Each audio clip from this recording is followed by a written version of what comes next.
Anyway, I guess the little gal spoke. So welcome to 1:30 meeting.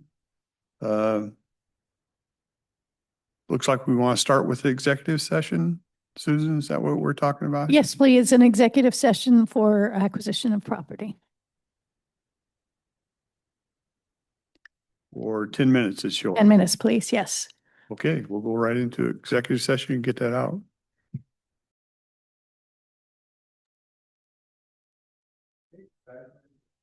Sorry, I'm back from executive session. No decisions rendered. We'll just continue on. Right, I buried my sheet. What did we start with? Okay, so I thought I'd bring to you the Army Corps' level of protection updates. So last week, the Army Corps presented the results from the 2025 river survey and modeling and the level of protection. So I handed out to you the slides that they presented. The big points of interest is if you turn to page 4, they are double-sided, so it's the back of page 2. It shows the authorized level of protection and what our current status is. So the return, these are return periods, not percentages. So for those who aren't familiar, if they're listening, we have various different authorized levels in the levied section only of the Cowlitz River. So there's a levee in Castle Rock that's authorized to the 118-year return period.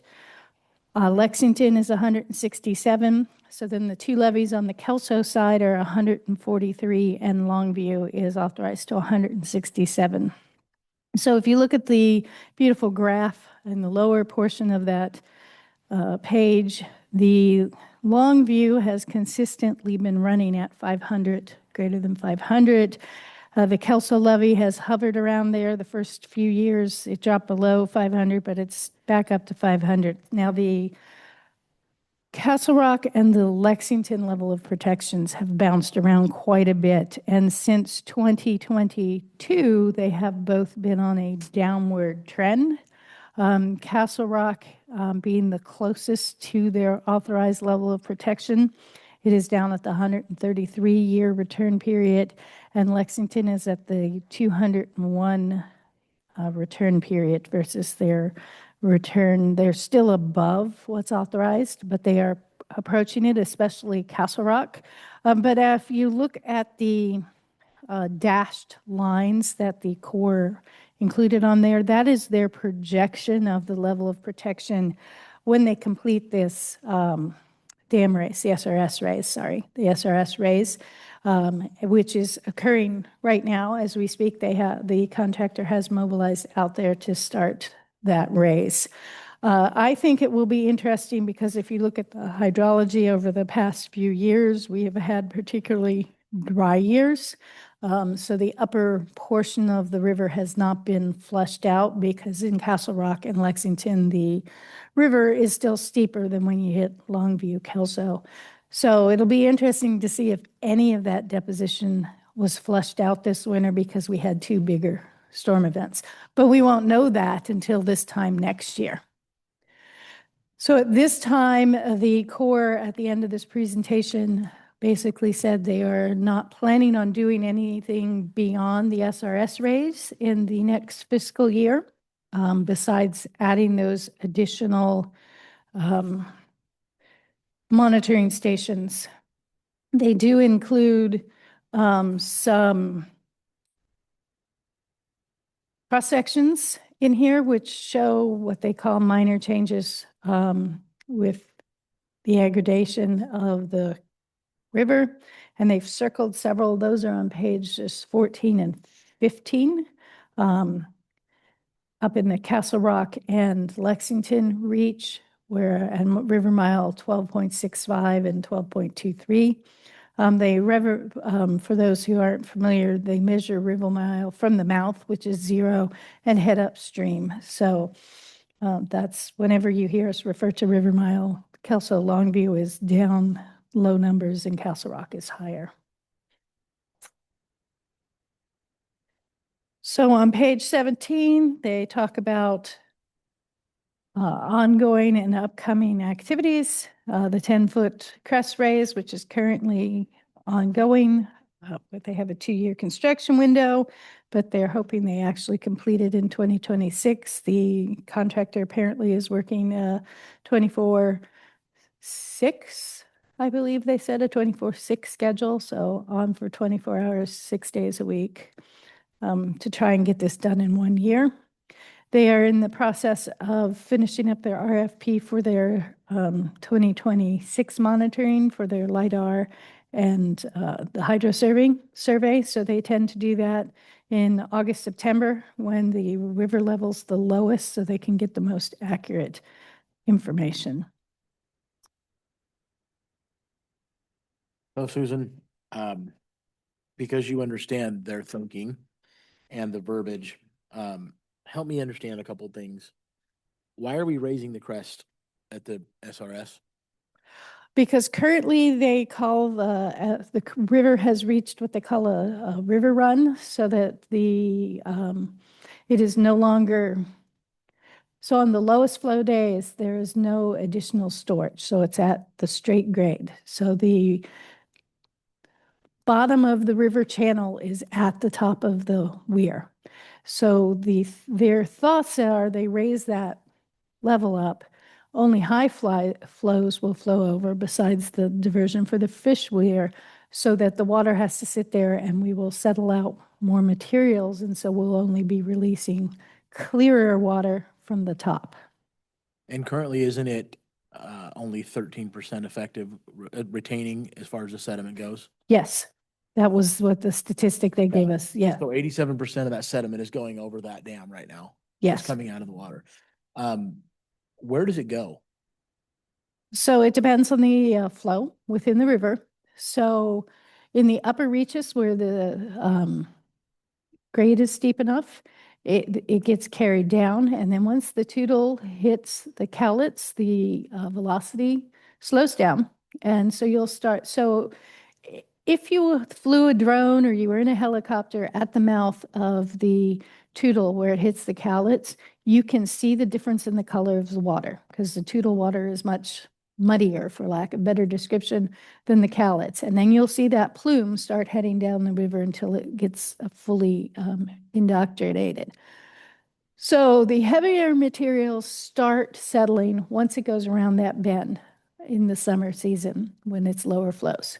So your larger boulders and gravels start settling out north of Castle Rock and continue on in Castle Rock and to the Lexington area. And somewhere in that stretch, and I don't know exactly where it is what the old, I don't know what you guys call it out here, but on the east we call it the old fall line, which is where the rivers were tidal to and navigable to. So the gradient of the Cowlitz levels out or somewhere in the Lexington area, which is where you see the tidal influence stop. And then once you hit that point is when the river goes slow enough that the sand and silt start settling out. So it is mainly settling out the heavier materials up in Lexington, Castle Rock, and in the winter they get very little deposition in that area. And then in this area, Longview, Kelso area, you're getting the sands and gravels, the sands and silt settling out because it is a much lower flow. And even sometimes in the winter, you can see the tidal influence with the river going up and down. So if you check the river gauge that's over by the Hall of Justice in July and August, you can see the tides fluctuating in that river. And so that the Cowlitz water is actually not getting out for a while because it's pushing back in. So a lot of the sands and spines are settling out then. So sediment that's coming, the 87% of the sediment that hits the dam that's going over it is transported by the Toutle River and settling in the Cowlitz River. A high percentage of it, yes. And then there's another, so the mouth of this is why they dredge the mouth of the Cowlitz frequently to keep the channel open, because once the Cowlitz, what hasn't settled out in the Cowlitz River, hits the Columbia, turns that corner, it will settle out even more. And because I don't remember who was telling me this, but somebody from one of the ports was saying that the rate of sedimentation from here past the Port of Longview is higher than most parts of the Columbia River, just due to this load coming out of the Cowlitz. So I guess I'm trying to understand this because it's saying that the level of protection is okay.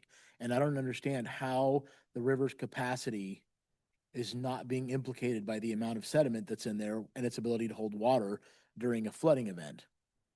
How is it not impacted? Because according to that, it says we're good for another 135 years or whatever it reads. So the Corps' authorization is only to provide flood protection for the levied areas. And they are only required to maintain the level of protection that was in place in the levees. It was either in 1984 or 1985, based on a river model of what the level of protection was. So they were then required to maintain that moving forward. So what they look at is the level of protection during various storm events. They run a program that's a river model based on the gauge data and what their cross sections across is. They run multiple scenarios, which is amazing to me how fast they can run them now compared to when I started doing it. And what they see is that the return period, especially in Longview Kelso, has not changed beyond what was there in the mid-1980s. Lexington and Castle Rock, because we're settling out up further of the river, has changed. So if you look at this monitoring data I'll pick a year that I can read both of them. In 2020, both Lexington and Castle Rock had a return period of 250. Castle Rock now is down to 118, and Lexington is to 167. So there is a just slightly less than 1% chance that the city of Castle Rock area will get a flood in any given year, is what the return period is. So you flip that number upside down in a statistic. And so statistically, every 100 years or less, 1% chance of getting a storm. So in the Castle Rock and Lexington area, you can see that sediment impacting the flood protection. And I know everybody talks about, I can look out in the river, and in between Castle Rock and Lexington, yes, there are sandbars, and they're different sandbars than were there 10, 15 years ago. We've had stream migration, stream creek, river migration with different sandbars building up. Now, river migration is not that uncommon, especially on I would call this a young river system, because it completely changed in 1980. But even prior to that, we have historic pictures of the Cowlitz. And even going through Google Earth, I can draw a line on Google Earth along the shoreline and between Lexington and Kelso, and you can see how much it moves and how much it's moved, not just since 1980, but since I believe 1942 was the first picture I started looking at. Horseshoe Bend is called a Horseshoe Bend for a reason. That river was at least 100, 200 feet in a different location prior to the eruption than it is now. So yes, So it's the visible sediment that we see is not necessarily an indicator of the river's ability to hold water. no, because if you look at the cross sections, some of them are included here. Some of the channels are deeper. Some of them have shifted. Some of them used to have flat and a foul wag is what they call it, where the main channel flow is. And now some of those locations, your Thalweg area is wider because you now have a higher island, or you have a braided channel where there's an island in the middle, but during high flow, it'll go out to the opposite side of that. So yes, the flow is different. Yes, different locations are flooding. I do not believe that we have statistically seen a higher frequency of times where we've had to shut down some of our frequently flooded roads like Ostrander and Alpha. We are still seeing a consistent number of flood events. I mean, some years we have one, some years we have four, but it's not every year now is a higher number. And I can't tell you when that's going to change. I do know that the river bottom is higher than it was in 1980. Talking to some of the people who were involved in the Lexington area. Excuse me. So that main pump station in Lexington, that McCorkle pump station, was completed and never ran before the mountain erupted. And with the mountain's eruption, they had to raise the outfall because the river bottom raised 5 to 10 feet. So the river is still not as deep as it was in 1980 in many locations. It's still not what? Not as deep as it was in 1980, the main channel, because the river level raised, and I don't believe they ever dredged it fully back. I believe in the 80s they got close back to what it was prior to the eruption. I And- just don't understand how, I'm trying to make sense of the terminology and the thought process behind it, because we're spending $37 million to raise a crest on a sediment retention structure because the sediment is going over the dam. It's not retaining, but 13% of it, the Toutle is transferring that into the Cowlitz, and these reports say nothing's changed. It doesn't make sense to me. I don't quite understand that. So we have seen some change in Lexington and Castle Rock, but so the difference, once you get beyond the 2 to 25-year storm, the difference between a 99-year storm and a 100-year storm, or even a 95-year and a 100-year return period, I couldn't stand out on the Cowlitz River and say, oh, this is a 95-year storm versus this is a 100. We're talking half-inch height difference, because once you get to these big storms, you're starting to hit your 100-year floodplain. And so it widens out dramatically. So that's why you're not seeing it in this. And if you think about the levees, you've got the layback. So your volume of water increases dramatically as you go up the faces of those levees. So that's why in the level of protection in these areas, you don't necessarily see it as much. And then if you think about Lexington and Castle Rock versus down here in Longview, Kelso. So Lexington is protected on one side. So once the river reaches a certain height, it starts spilling over the other side. So the level of protection in Lexington and downtown Castle Rock is there's water on the opposite side of the river out of what we consider the river in the floodplain. So they've got a lot of space before it'll hit the top of the levee. So that's why we're just looking at these levee protected areas. So Longview and Kelso is protected both sides, but Lexington and Castle Rock is not. So even though those are the areas that are dropping, you've got to consider that in Lexington, where the opposite side of the Cowlitz, they're getting water long before the level of protection is hit. Is the structural integrity of the levee being considered when they're talking about level of protection? No. The Mount St. Helens Corps authorization is in one group. The levee program is a different group. So the level of protection is purely what the level of the river is. So the levee integrity is overseen by a different part of the Corps, and they come out and do inspections of these levees every 2 to 5 years, where they will walk the entire levee and give recommendations to the diking districts on what improvements they need to make.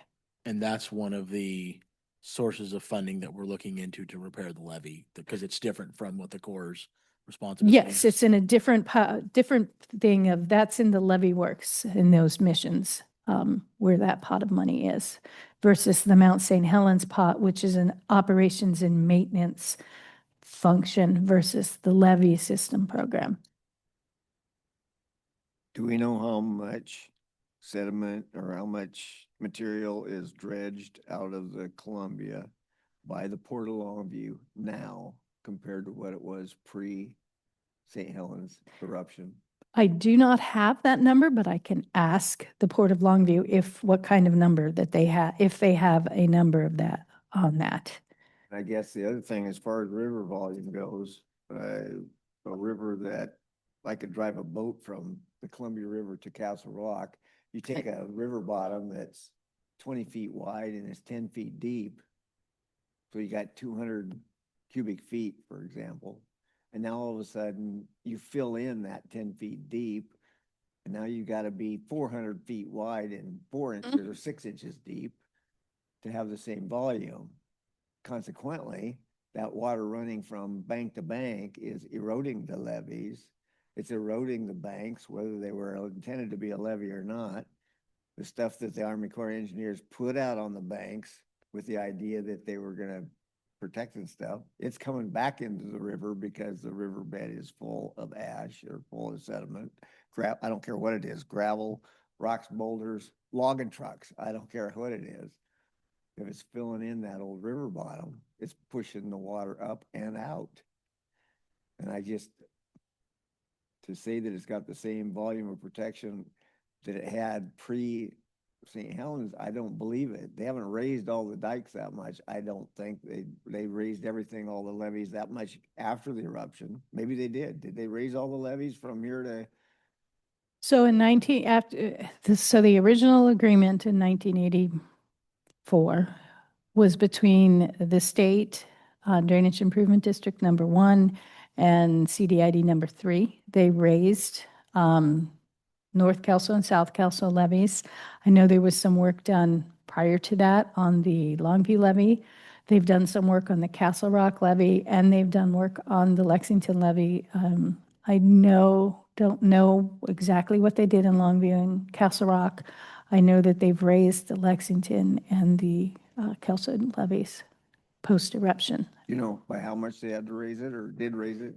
I don't know it off the top of my head, but I know that Lexington was at least a foot, but I can find those numbers also fairly easily. Okay. Thank you for trying to explain that to a simpleton like myself. Appreciate your It's- patience. Yeah. Oh, no, it's a complicated whole special area of study that very few people dip their toes into. And they've been trying to get away from that 100-year storm, 100-year event and go to the probability, thinking that people will understand that because they've had instances in areas where you've had a 100-year storm, and then the next year they're saying, well, no, you had a 100-year storm, and they don't understand it hasn't been 100 years, it was last year. So they've tried to start putting this into the probability.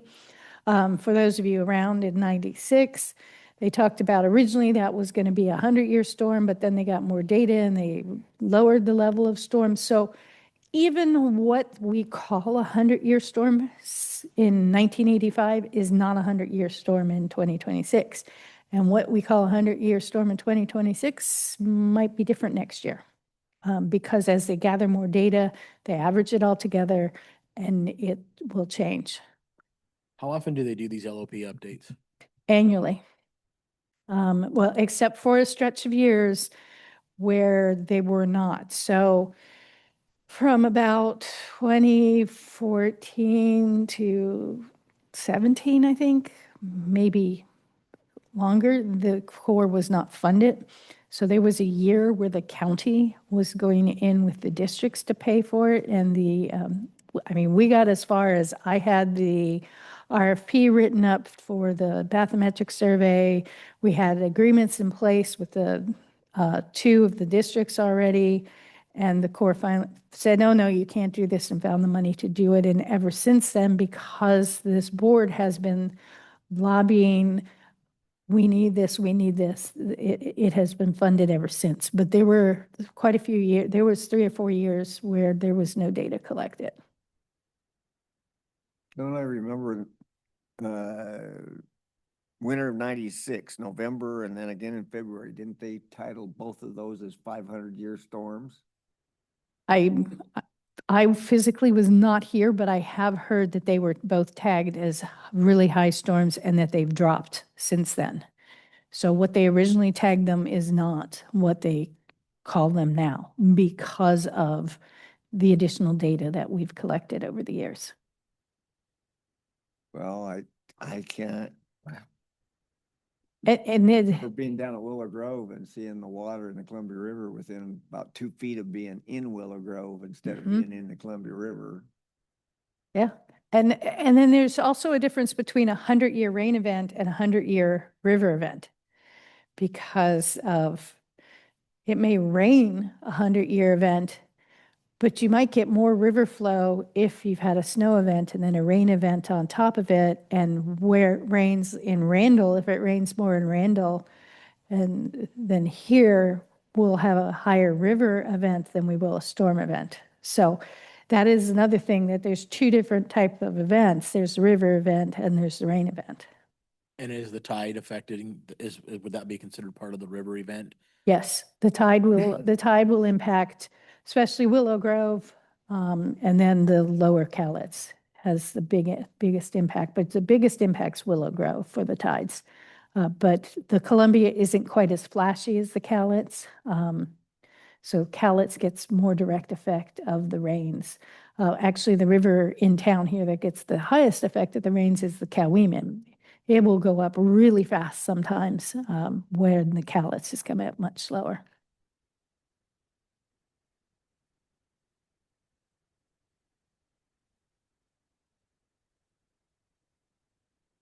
Okay. Okay, that was a lot of words. So the next pile of papers I left up there for you guys. So we have been having multiple meetings with the Corps. We'll continue with the theme of the Corps today. So in the last round of meetings we were talking with Omar Ortiz about, they call them the Army Corps CAP programs, and that stands for Continuing Authorizations Programs. So the first sheet that I handed to you in the packet is the summary of what the continuing authorities are. So this is all comes out of the WRDA, the Water Resources blah, blah, blah, blah Act, that they can partner with local agencies for continuing programs in things that they've done. So levee works, floodplains, dams. So the first page is a list of what they call them. So there's section 14, section 103, 107, 111, 204, 205, 206, 208, and 1135. And what the cost share is for each of those programs, because the local sponsor always has to play and pay. So you have to pay to play. So I printed out the next 4 pages are programs pulled from that list that the county might be able to tap into. So there's section 14, which is emergency stream bank and shoreline protection, that will apply to protect public facilities in imminent danger of failing. And the bank failure must be caused by natural erosion, stream flow, wind, waves, et cetera, and not by inadequate drainage or the facility itself. So that is section 14, that's availability. Based on conversations, you are required as part of this to do a feasibility study as the first phase, and then the design and construction phase is based on that feasibility study with a 65-35% share.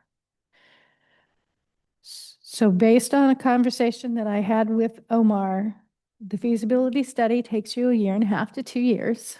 And they all will only pay for a project that replaces it in kind, in location. So that is a restriction on that program. So for the LT1 area, besides Tootle Park Road, it's not going to damage a public facility. So not a road, not a hospital, not a school. So anything besides the road would not qualify. My recollection back in 2024, when we start talking to him, I was like, well, it's going to cost us $3 million to fix it here and half that to build it somewhere else and abandon this. And he said, well, abandoning it wouldn't count. So that's why back then we didn't go forward with Section 14.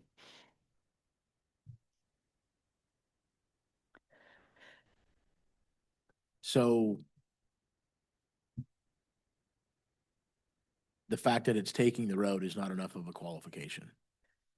So yes and no. Yes, if we were able to build it in place, but because of the environmental permitting and the cost, they would consider that infeasible because the alternative, building it in a different location, is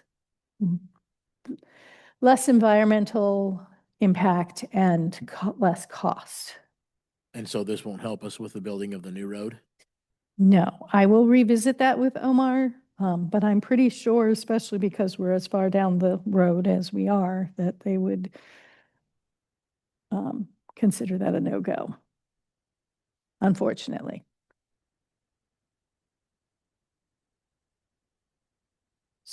So then the other three programs that I included are continuing 204, which is the beneficial use of dredge materials. So this could be used for the use of dredge spoil materials and aquatic and ecological rehabilitation based on dredge spoils. Would require 100 feasibility study, and it's a 65-35% cost share. 206 is aquatic ecosystem restoration, and it's pays for aquatic ecosystem restoration and protection projects that improve the quality of the environment. And it cannot be used to mitigation or remediation. And then 1135 is also an aquatic ecosystem restoration, and it's to improve the quality of the environment, degrade it as a result of the construction or operation of a core or joint core or other federal project. So the first sheet that I did hand you that was a generic one I found on the internet of summary and what the dollar amounts are. But during our conversations with Omar, he sent me a more up-to-date list of what the 2025 was. So Section 14 is not well funded. So it only had $1 million in fiscal year 2026, 26, not 25. The other ones we were looking at, 204 had 18 millions and nobody has touched that funding. 206 only had $500,000 in it, and then 1135 had $3 million in it. So I know I just threw a lot of information, and some of it not as necessarily well explained as some of the others, but I knew that we were running short on time of all of you guys being here. And so I'm kind of looking for direction of, did you want me to start exploring more fully one of these programs with a project specific in mind, so I can start writing? Because the first step is a letter of interest that you send. We are looking at a project, blah, blah, blah, for a section, blah, blah, blah, whichever one we're looking at, and to see if they would be willing to earmark some of these funds to start moving to the feasibility phase.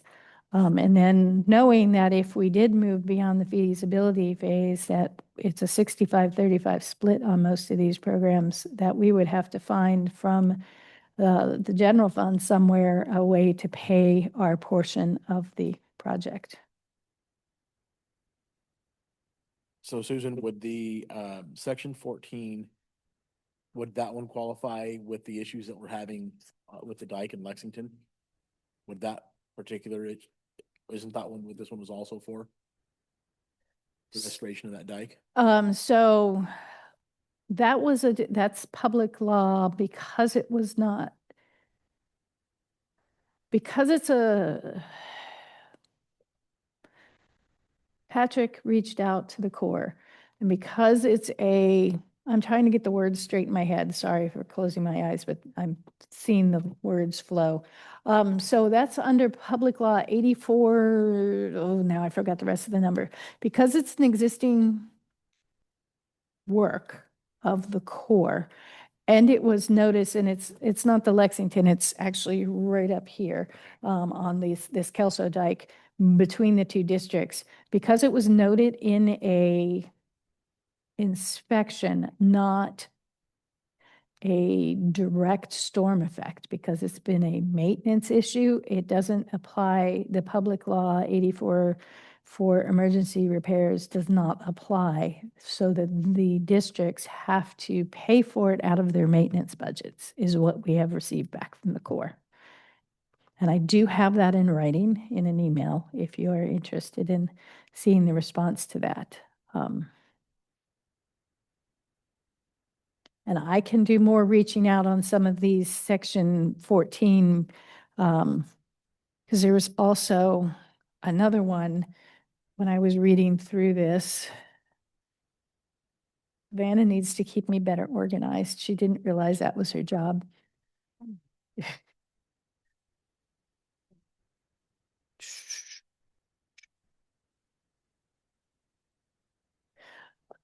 So I didn't know if we could reach it also under flood damage reduction, but they're saying because it's not directly attributable to a storm, that it's just a general degradation, that these don't apply. I was going to do a little more research and send out more feelers on that for them to try and get some money so that it's not passed along to the ratepayers, because that is what's going to happen. So if it's a maintenance issue, it's happening because of the redirection of the flow of water due to the sediment that's being deposited into the river. Is that our maintenance issue or the Corps' maintenance issue? That is a good question that I'm sure some lawyers would have fun talking in circles about, because you could argue that, I could argue that either way. Okay. I could. And then 204, we gave, what was it that we gave $100,000 to look at the, was it the COG? COG. So how does this play into that? What we gave them money to do? Is this similar to what they're doing? Yes and no. Two-handed economist. On one hand, we have this, and on the other hand, we We have that. So what the COG is looking at is what we can sell those dredge spoils for and use them for.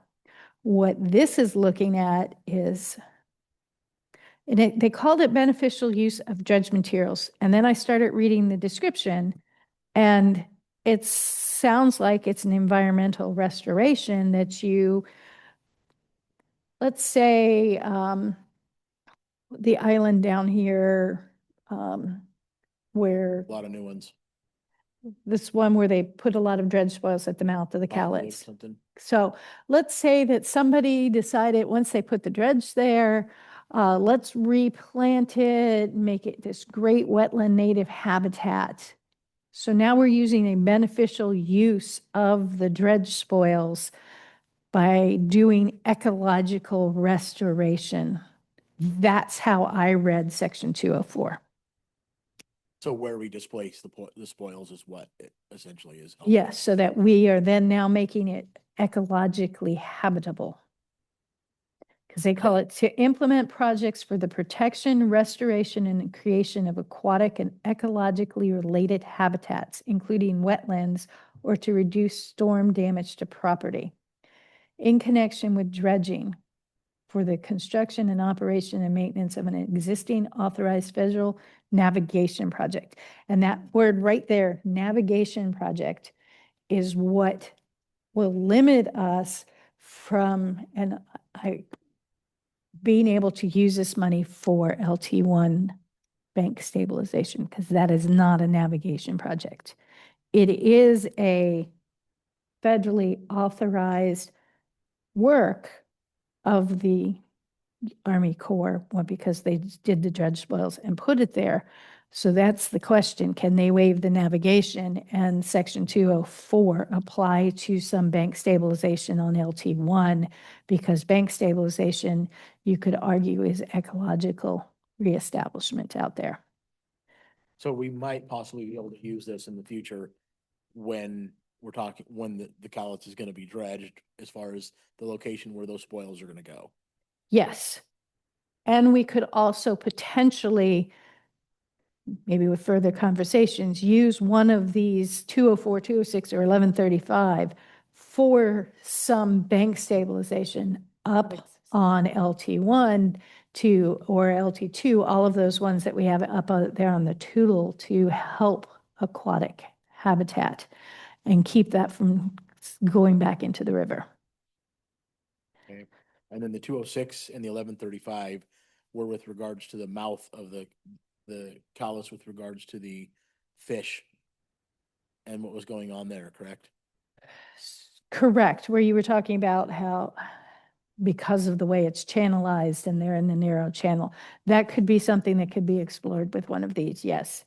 Especially because they directly, you can directly attribute them to a navigation project because dredging of the Columbia is considered a navigation project, and they do dredge the mouth of the Cowlitz as part of the navigation project. It seems to me that, and this, I don't know why I'm surprised, but they could have $10 billion budgeted each one of these if the qualifications are never going to get met to use them. But it doesn't matter how much money they've got available. But it's just me. One thing they're very good at is telling you why they can't do it. Yes, Have to Yeah. study it, have to study. it. Yeah, it must be a 3-foot thick book. Do Anyway, do we know when we have another meeting set up with Omar? I know you guys had some, so nothing No. Yeah. established. Okay. We said we were going to talk about it as a board and decide what direction we were going to have Susan go and then go from there. Would it be reasonable to try to bring this up after you guys have some time to digest some of this information, bring it at another workshop where the board will be all present and then we can follow up from there? Or or do you have a list of questions you want me to reach out to Omar with? I can certainly do that, and then at a later date, we can talk about this again. I'm in favor for going to get whatever we can and getting them to pay for what they need to pay for as part of their responsibility. They're really good at deflecting and shoving everything off on everybody else, but I view it as this is all a result of the eruption of the mountain. And that all to me falls into the same category, but my thought is let's go get what we got to get.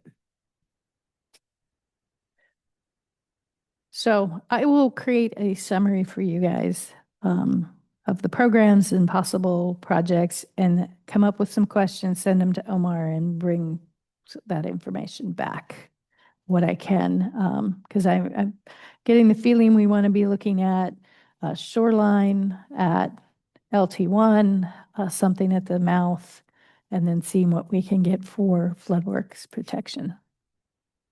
Did you write all that down for me? Sure did.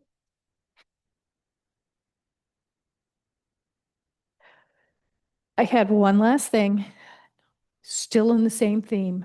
The final EIS was just issued for the Columbia River dredging And my question to the board was, did you guys want to make any comments or send a support letter for that? Because the comments are due the end of this month.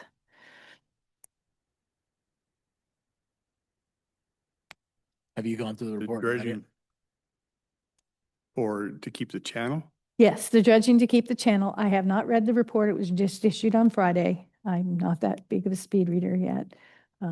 I can't put them in my head, so. And I didn't know they had to put that out because it's a marine highway. I thought they just did it. They, for the spoils, they have to do the final EIS. So I'm guessing that's Susan, read it and bring us back what you think. That's where I'm at. Okay, I will do that. Now I'll So stop that's talking. support to dredge it from where, the mouth to Portland, or? I haven't read it at all. I think this might be the whole plan from the lower Columbia, so wherever that starts, all the way out to the mouth of the Columbia. My only comment on that is from just a federal review perspective, that's really the only way for our county to get a word in edgewise that's acknowledged by all those departments in the capital. So excited for your summary update. Happy reading. Okay, Savannah Clement, Public Services. I'm going to speed along here. I know we've got people waiting. I have a facilities budget item I wanted to bring to the board. I did not do an S-bar on this, but I am seeking direction. The reason I didn't is because I don't have a lot of information yet really to populate that, but that will be coming if the board is interested. And so what my ask is in trying to determine ways to cut general fund budget items like facilities, how we could come up with a creative way to do that. And we're struggling, but we did our team approached Sean last week. And I'm not going to look at him, but he gave me the thumbs up. Okay. And I'd like to pursue doing an internal service fund change. And what that means is currently you see facilities on the general fund list, right, with everybody else. What you don't see is IT. And IT, I see them as a similar service that facilities provides to multiple departments within the county, but they're set up differently, so they don't impact the general fund in the same way, at least not the $3.2 million way that facilities currently is. And so what I would like to propose, if I have the blessing of the board to at least pursue this option, is to look at it from an internal service fund perspective, which means we have to bill departments that aren't just general fund, it's everyone that would have our service. And so what that looks like is currently facilities being a general fund does not bill other general funds. So that's a huge cut to any potential revenue for our fund. We don't bill public works. So we don't bill roads, water, sewer, shops. We don't bill elections. Sorry, Carolyn, this would be a change if it goes forward. But what this would do would be more spread it evenly across the county departments to where everybody's kind of paying their fair share. And I would propose we would start looking at it from a square footage perspective. So square footage of the buildings and how much occupied space those departments utilize. But I think it could pose a really significant fund savings for the general fund moving forward. So it wouldn't be a one-time fix. It would be, for as long as the board supported having an internal service done in that way. Did I do kind of? No, it's fine. Did you guys have any questions? No.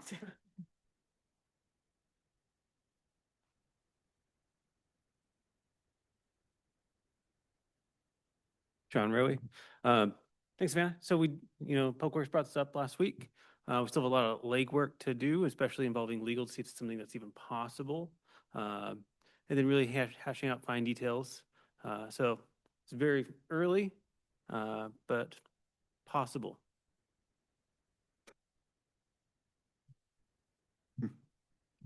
It's not really a savings to the county, it's just a redistribution. As a I mean, county in total. It would makes the not be a general fund look savings. better, but it's still the Right. same expense across the whole county. Correct. Yep. Mhm. We're just shifting the responsibility, spreading it out. I would say that we're doing it in a way, and this isn't just because I think this is a good idea, because for the record, I think this is a good idea.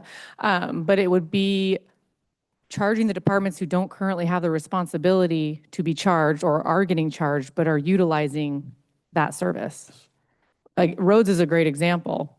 We don't currently pay anything right now into facilities. Now, that could be an option that if the board says, don't go this route, we would work with Sean on making sure we're capturing all of these departments that weren't historically getting billed. Being an internal service is just that. You have to fund your service. Right now, facilities is just a general fund contribution. You guys allocate, next year $3.2 million so that we can do our job. It would look a little bit different. It would be redistributing it, but it would be, in my opinion, more of an equitable charge-based service. So we would be charging the departments that are utilizing our service for what they owed. And I will say in Public Works defense, in the past, Public Works did not use facilities. We went out and did our projects independently because our main admin building was new. And then at the shops, a lot of the work was done by the people who work there. So it has been an evolution in the past since Mike and Savannah came to Public Works that we started utilizing facilities, because prior to that, they didn't change our light bulbs. They didn't do our electrical projects, our HVAC. We had outside support contracted through Public Works. And Kim's in the room, but Expo, historically didn't get any support from facilities, so they didn't pay. They still don't pay. We try to help out if they need help when we can. There's also an opportunity, I would say it's an opportunity to do it more of a work-based charge system, work order-based, similar to what we would do for roads. If a city asked us to do a task, we would do that based off of an established rate of pay, and we would charge them for it. So there's also that way of looking at it as well, where you're getting reimbursed for the work performed. And that's how I see it. I can see the justification for what you're doing. I'm not so sure that by square footage of a department is equitable. Yeah, we tried to, because we don't have a work order based system that we could say, commissioner's office, we changed 5 light bulbs last month, therefore you're getting charged this rate. We don't have that information to start out with. So we were thinking, and again, this is very, very early, but when working with Sean, we were thinking, well, we would have to have like kind of an audit-proof way of charging these departments. And what we've done historically through OFM's allocation, it's been through square footage. So that was just an easy, that's the low-hanging fruit of this is how we've done it. We would continue at least for that first year until we got more of a charge-based system established to charge people the exact 1 hour, here's what you're paying. And it's just an easier way too for those departments to budget because they already know what they're getting year to year. So I think it's important to note that facilities does have a current allocation for departments and things that are in the admin building and the Hall of Justice. We do an allocation of that on a square foot basis for non-general fund departments. This would be kind of looking at it from a broader perspective countywide, but we may be able to accomplish that other ways as well. But kind of just getting a feel from the board, it sounds like today.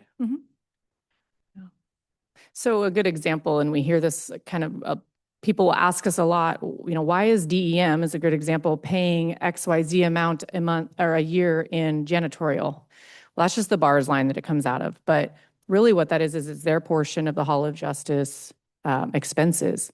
Unfortunately for them, they're one of 2 departments in that building, 1.5, that actually pays anything because the rest are general fund. So general fund doesn't pay general fund. It is what it is.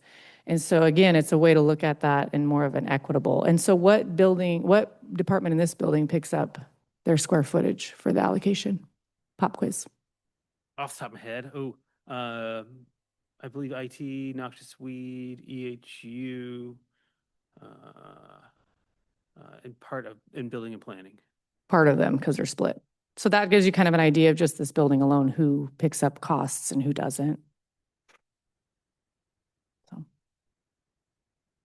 I just wanted to get this in front of the board before we are missing folks, just making sure you guys all had the same information.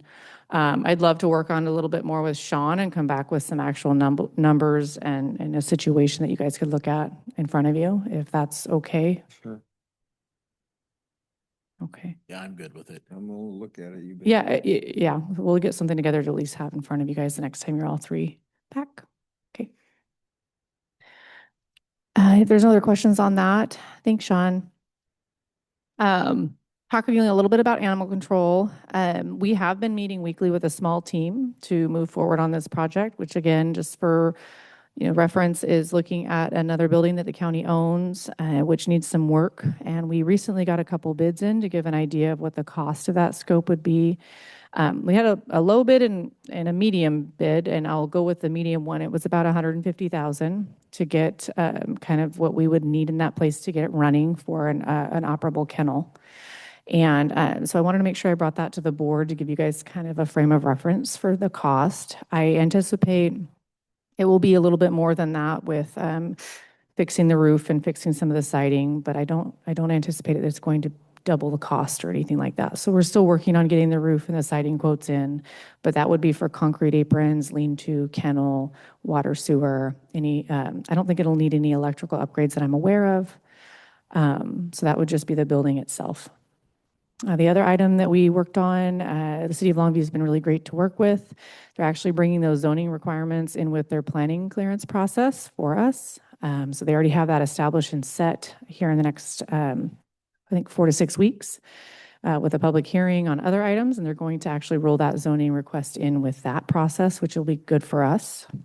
The sheriff has given us like a target date of July 1 to be ready. So we'll meet that with the planning and the zoning changes, so that's a good thing.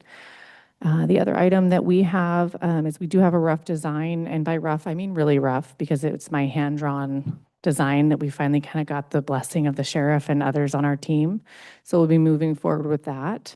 And then the last item is we also have a draft RFQ ready that we've kind of vetted with the team and the sheriff and purchasing, and we'll be sending that to legal for review.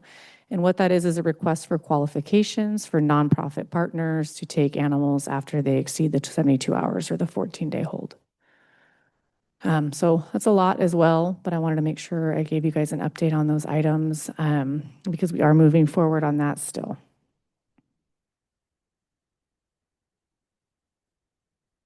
Okay, any questions?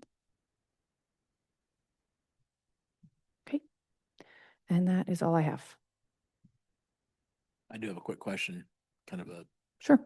side note here. Without mentioning any names or any specific transactions or issues, how does a land swap work with one of our pieces of property in Longview? Do you know? If we're in the middle of talking to somebody and they want a piece of property that we have that is within Longview city limits, and they propose a land swap, what exactly does that mean? Are you aware of that? We've done one recently, and yeah, with the event center, PDA, land swap, but I can't speak to that, so I'll let maybe Kim want to swap. I was going to say the best person is probably the surveyor, or which attorney was involved in that? I can't remember. Dana Okay. with our PA's office. Yeah. Handled the county end of that land swap.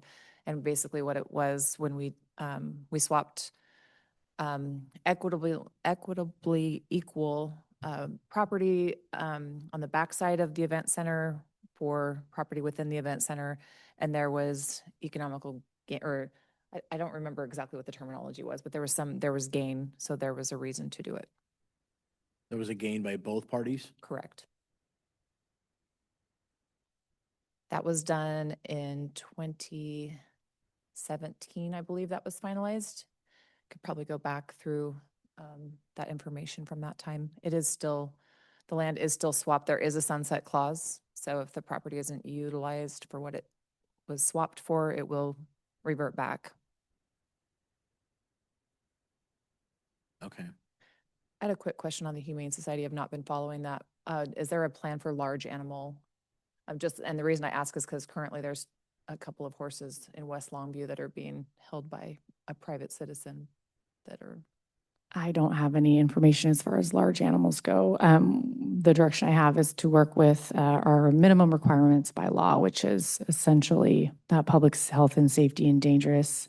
So if they would be considered a public health and safety issue, then the sheriff's office would get control. But I don't know what agreements they have with other, like farm nonprofit that would take horses. And sorry, Sheriff Thurman would know though. Okay. If you want to reach out. Okay. Do you want to be a volunteer? Is that what you're? Well, I wouldn't mind being part of the process and only because, you know, I live in the county, so sometimes there's in the passers cows out on Delameter Road quite often. Horses get out and so We've there's, had pigs. I know recently they had an issue with pigs. So, yeah. not just escaped animals, but, you know, in poor situations, things like Mhm. that. So, Oh, that'd be, yeah, Sheriff Thurman's your person. okay, I'm gonna go sit back down. Before you sign yourself up for other things. Okay, sorry. I know that the auditor's waiting, so I don't have any other items unless the board has questions for us. Okay, thank you.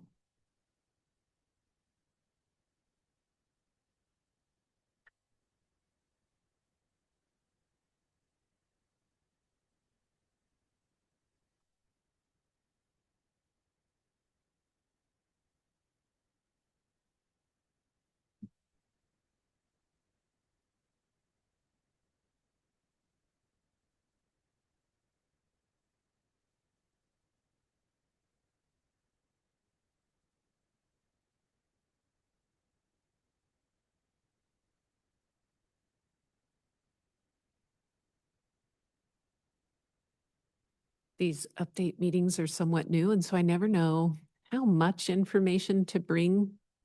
I should be paying attention. I never pay attention while she's doing this.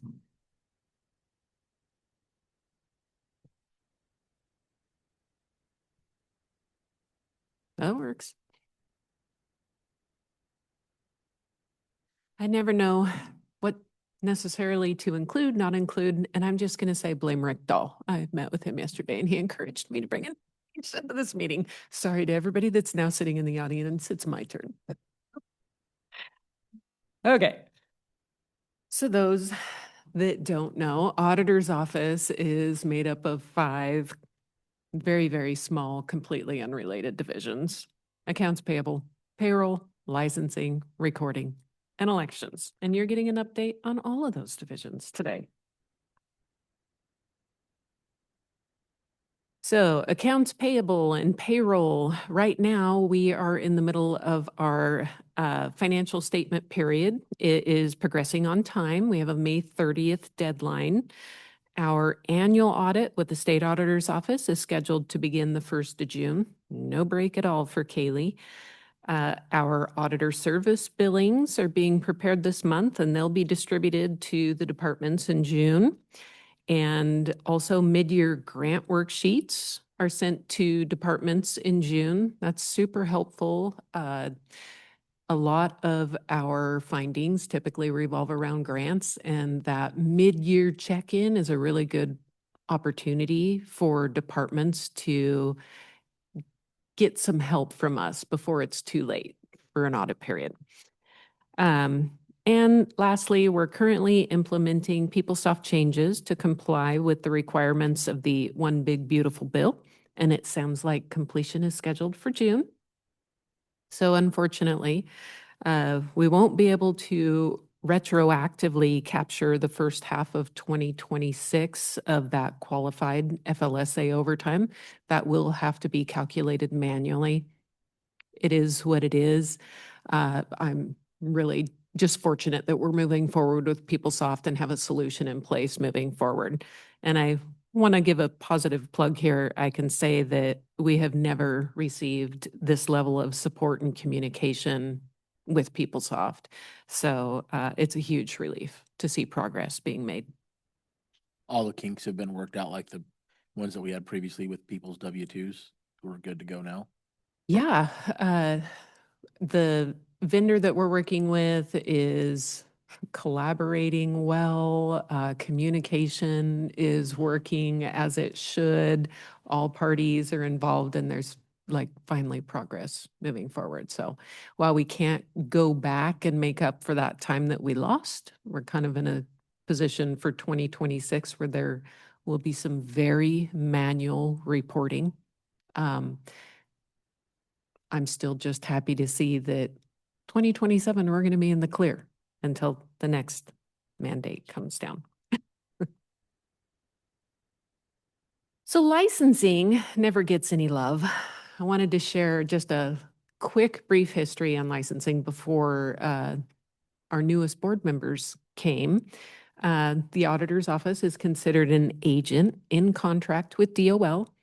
I have then 3 sub-agents with CNL Auto Licensing, Castle Rock Auto Licensing, and Lewis River Auto Licensing that we refer to as sub-agents. But something that you may not know is that DOL updated their contracts back in 2016, which started a transfer of responsibilities to the auditor's office, like everything else. So now, as the agent, I am responsible for the training and monitoring of all sub-agent personnel and functions. That used to be a DOL responsibility in years past.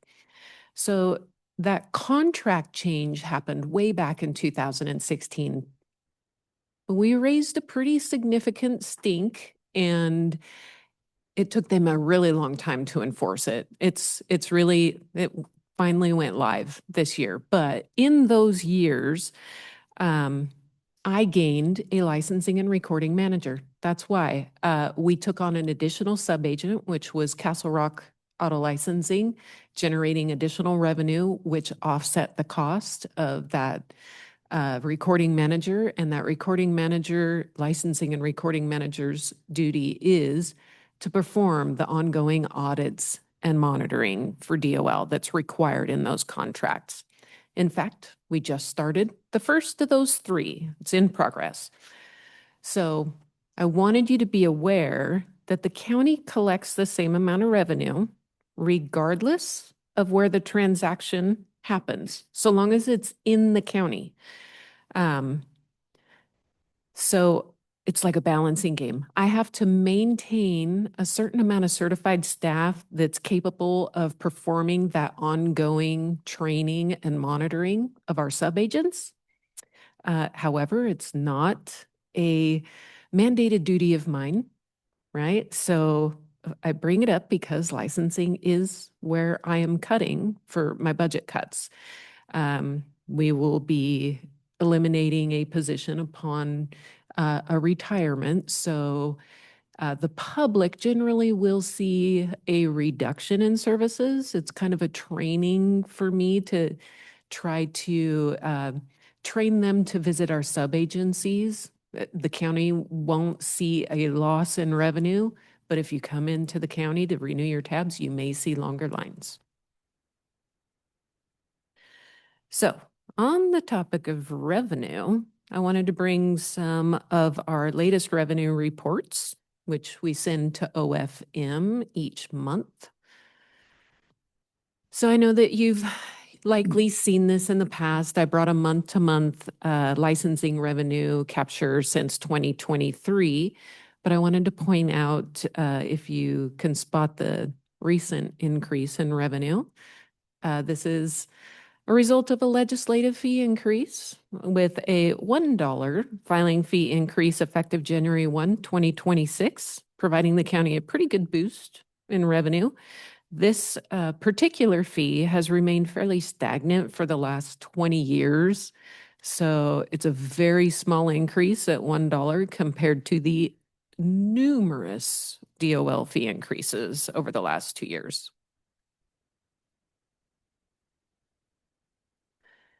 Under recording, I wanted to provide an update on my records digitization project. As you know, I transferred custody of auditor records to Washington State Archives during the pandemic, and it's a priority of mine to digitize those records so that the public have free and available access to them. I am in contract with Washington State Archives on this project. Records from 89 to present were already scanned and available in our system. So the project is really focused on our older records, with our earliest records dating back to 1854. So we were awarded a $50,000 grant from Washington State Archives in 2019 and another 50,000 in 2024, and those funds have significantly offset the cost of this project.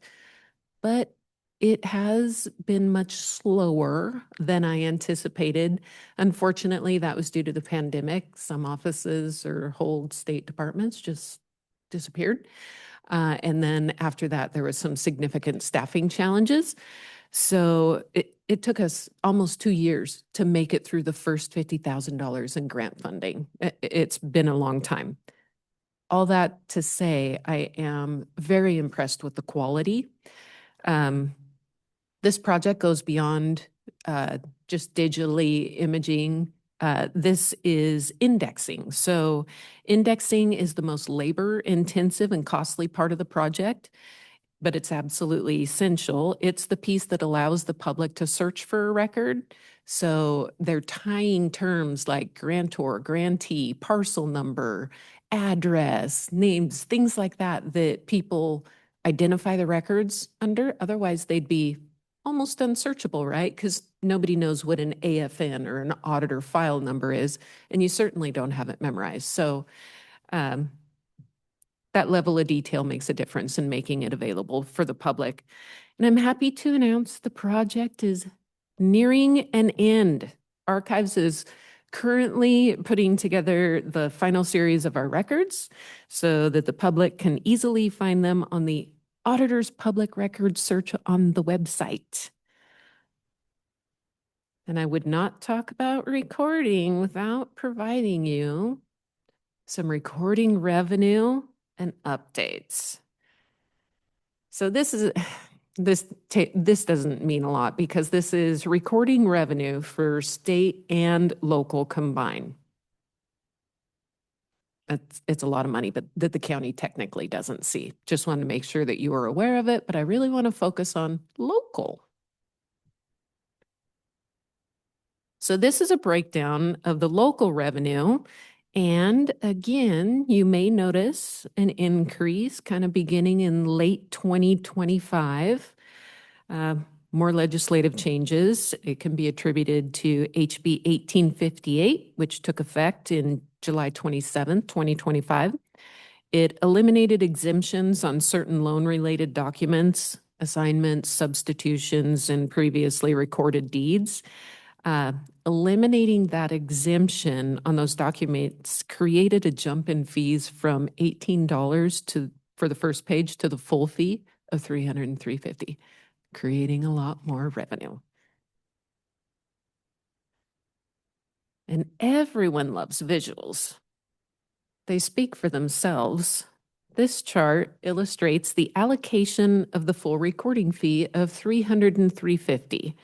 So the very small blue sliver there, that is the $11.83 for local recording revenue that we retain. The tiny orange sliver there is the $9 portion for state and local document preservation. We don't get to keep all of that. That's combined. And then the large gray section is the $282.67 for state and local housing fees.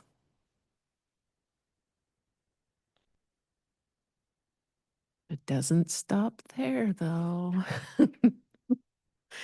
Here's another visual. That $282.67 housing fee allocation, I wanted to break that down between state and local. So the big blue, large $227.77 is state housing fees. And then the $54.90 is our local housing fees there in orange.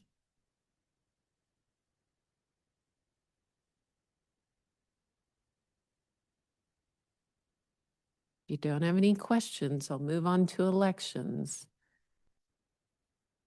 So there is honestly so much happening in elections right now between executive orders, new legislation, recent judicial rulemaking, from redistricting to ballot postmarks. I could speak for hours. I I am just going to bring a couple of recent judicial decisions and a potential issue. And I realize you have a packed house, so you can give me the hook at any time.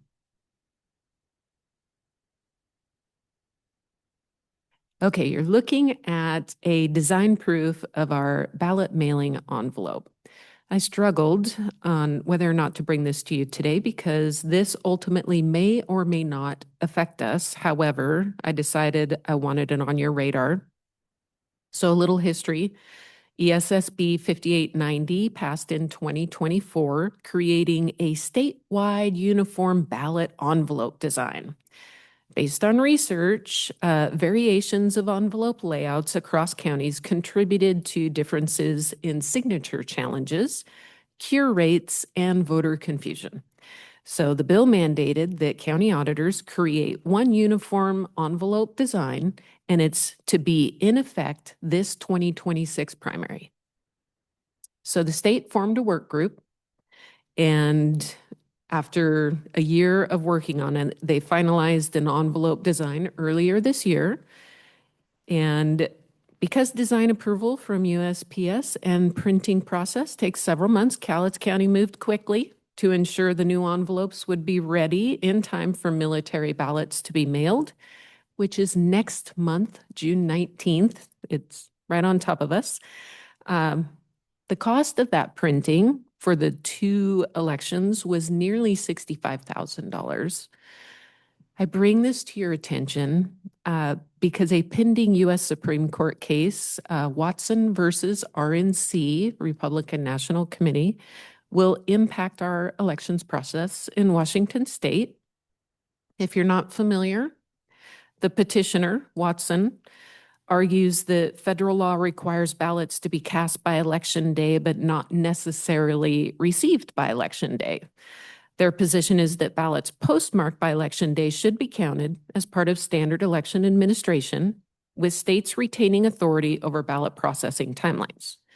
Now, the respondents, Republican National Committee, argues that federal law requires ballots to be both cast and received by Election Day. They contend that counting ballots received after Election Day effectively extends the election beyond the federally established deadlines and is therefore preempted by federal law.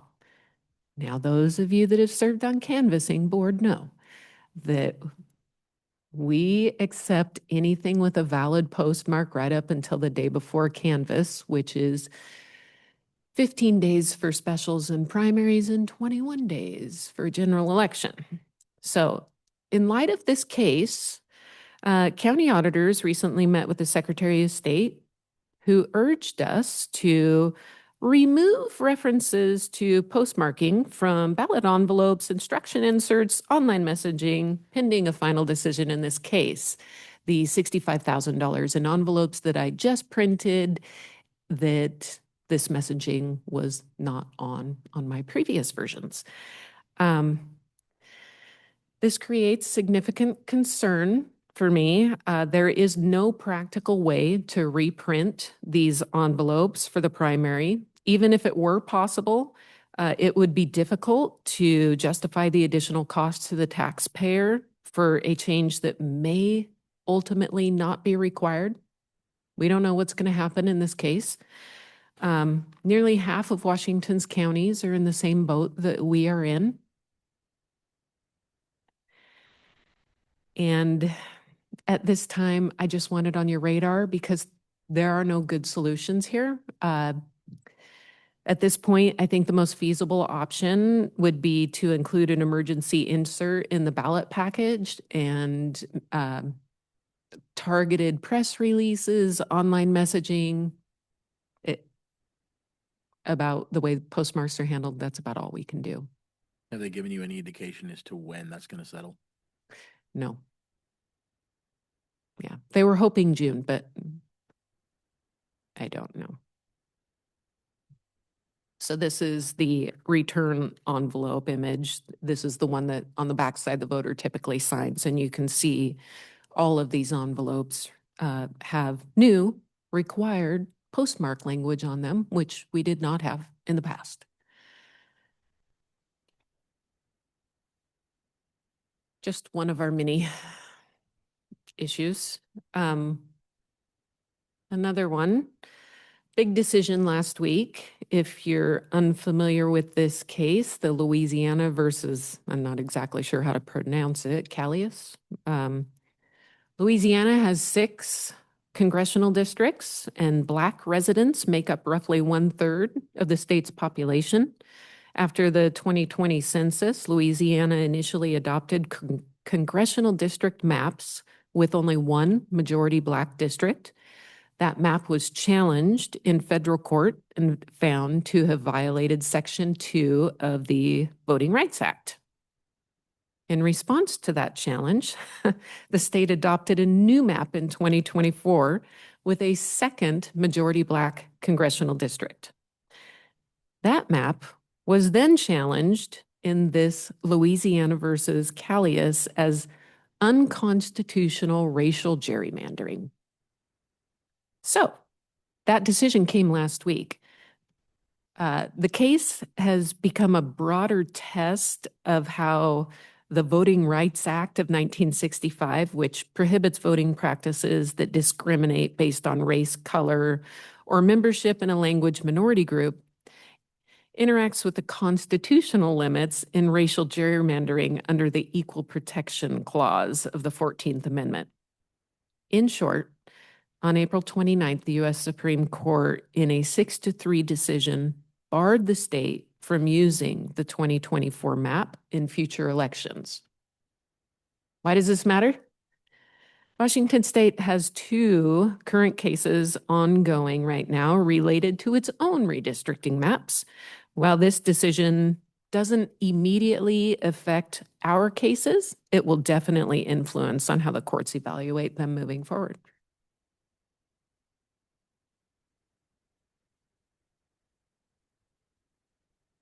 More judicial activity last week.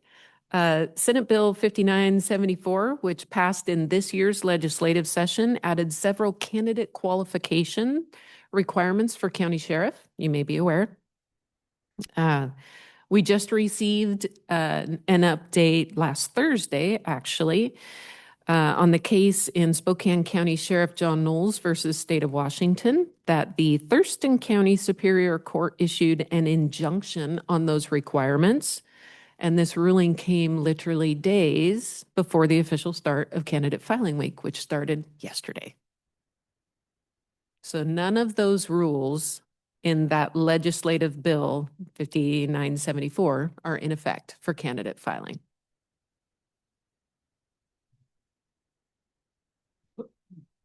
Now on to the fun stuff. Big things happening in elections. Candidate filings currently open, runs through May 8th. And this is a screenshot of the elections website where you can find everything you need to know about positions open for filing, how to file, filing fees. You can even click on the blue button and file online if you want. Additionally, I wanted to make sure you're aware of the candidates who have filed for the most up-to-date information. Kind of a lot to put on a slide, but Cowlitz County currently has 81 candidate filings with multiple contested races, and this is just Tuesday. There are currently 6 candidates for 3rd Congressional District Rep. Marie Glusenkamp's position. Our 19th Legislative District State Rep position 2, Joel McIntyre's position, is contested. Our 20th Legislative District Rep, Peter Abarno and Ed Orcutt, they're both opposed. Jim Walsh so far is the only one that is not contested. We have 9 Supreme Court positions, 5 of which are up for election this year, and all but one of those has opposition, some of which have 3 candidates in a race. Again, it's only Tuesday. So just wanted you, if you're an elections nerd like me, you can go to the elections website and click on who's filed, and you can just keep it on refresh all week long. And if you're not an elections nerd like me, I'm done with election stuff. You have any questions for me? Great job. Thank you. Thank you. guys got a lot today on your agenda. I had no idea. Thank you.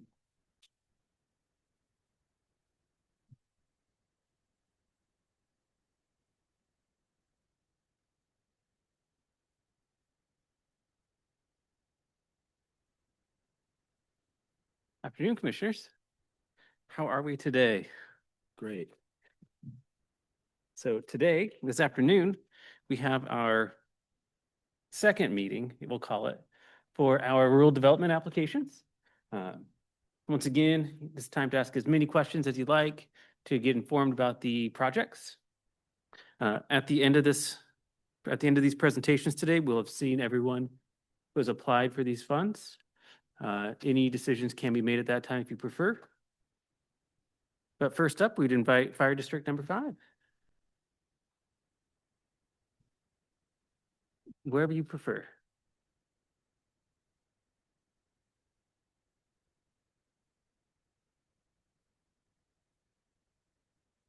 Good afternoon, Commissioners.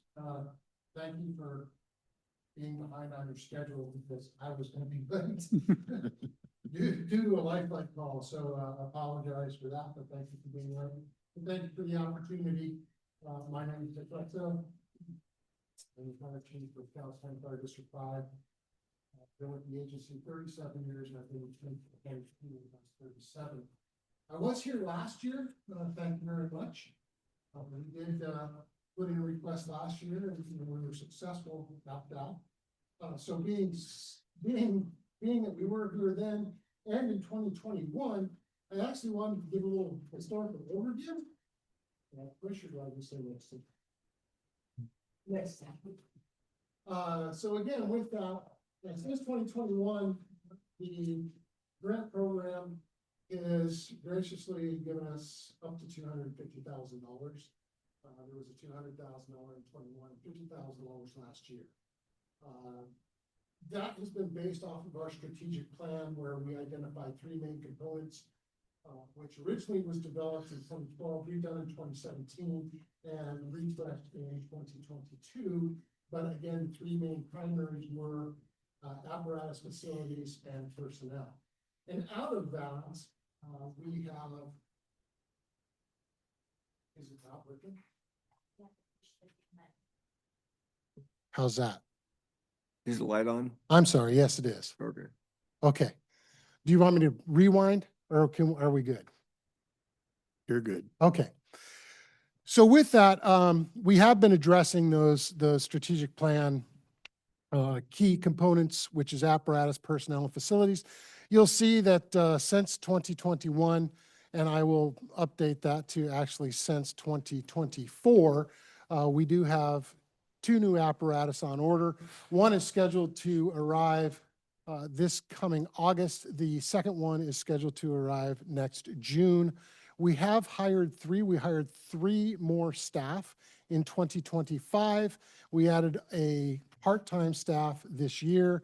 And all total, that $250,000 that we've received has helped us facilitate 8 facility projects. And I'll overview those. Next slide, please. So with that, again, the 2 new engines, we did scoping on Station 5-1, which has given us the ability in the roadmap and some of the architecture and construction numbers for expanding, remodeling Station 5-1. Scoping on Station 5-2 expansion, which again, we then also did remodeling on Station 5-2, which increased our ability to house and staff, or house and staff at that station.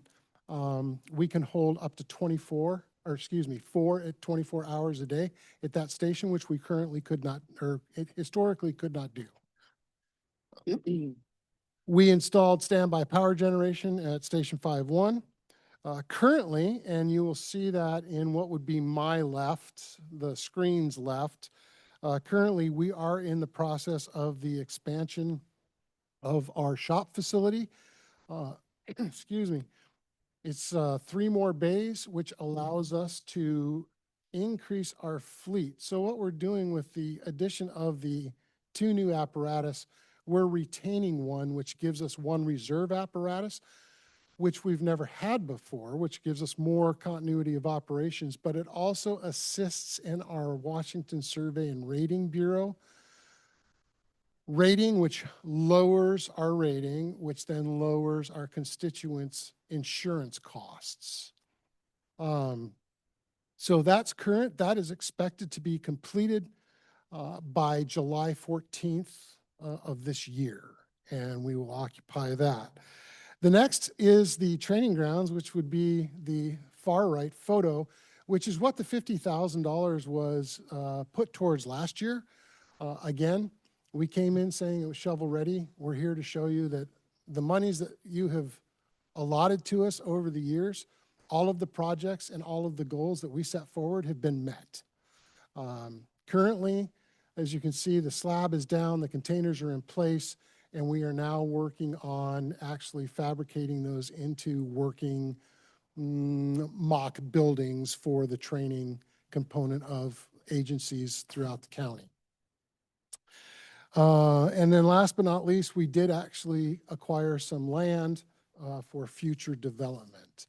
So all in all, we did add, as the grant asks, we did add 3 full-time positions in the last 12 months, which gives us in the first year roughly $400,000 additional payroll.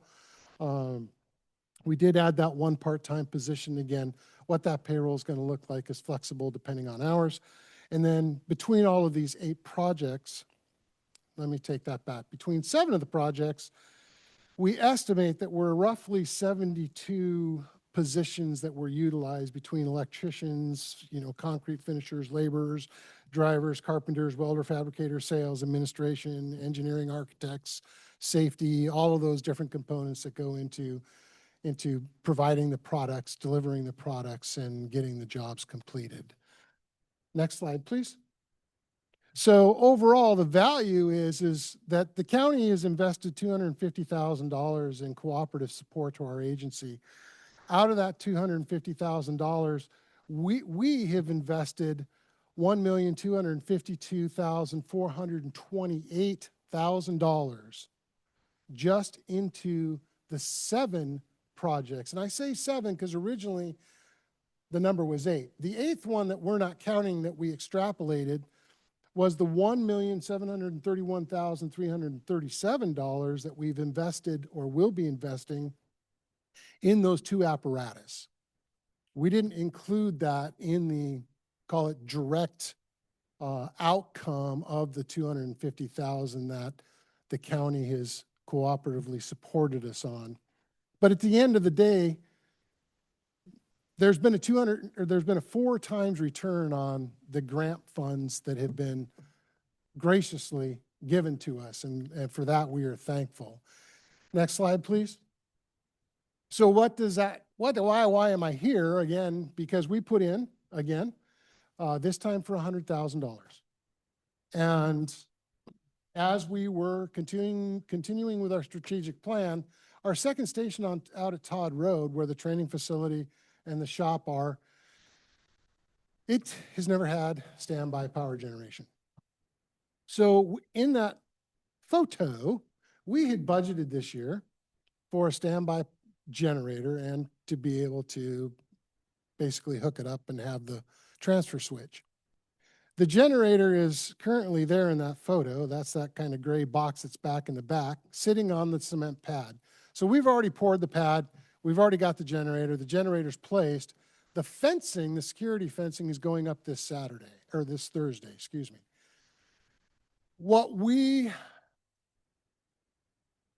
ended up doing was saying, let's take a break here. The generator that we purchased and we brought in is 150 kW, 3-phase, or we can break the legs apart and go single phase. The facility that was built in 1994 is single phase from PUD. A BAC, a breathing air center, which is the giant metal structure that we fill our SCBA bottles in, that we utilize for IDLH, immediate, death, life hazard environments, fires, hazardous materials. Those machines operate, because they're electric drive motors, operate off a three-phase. We have three-phase at our main station downtown. Since this generator has the ability to run three-phase, we took a step back and we started talking to contractors such as J.H. Kelly and Renaud about the potential, which then brought us to conversation with Callis PUD, of replacing the single-phase service, PUD service, to the facility and make it a three-phase. And then wire the 153-phase standby into the facility instead of going single-phase. The reason being is in 2027, we are slated to replace our breathing air center at Station 5-1. We've now opted to leave that 20-year-old one that still works fine at Station 5-1, buy a new one, put it in the shop expansion, because then it's there for the training grounds, but it's also there as a secondary unit for operations. It will be out of a floodplain, and of course that whole place is rock, so seismic wise it's not going anywhere. Hence the reason of our ask. We had budgeted $120,000 for the project under a single-phase component. Going to three-phase in order to make that addition, which enhances our response to our community, enhances our stability and our continuity of operations. Running the numbers with PUD and running the numbers with J.H. Kelly, Renaud, it's going to be about $250,000 to change the PUD and then move the transformer and then wire everything standby as three-phase. That's our ask for the additional $100,000. We'll make up the difference. Again, we budgeted that 120, 130. So we're going to probably be in the neighborhood of 10 to 20 short. We'll make that happen. But that's the ask in the project that we are coming to the commission for the Rural Economic Grant.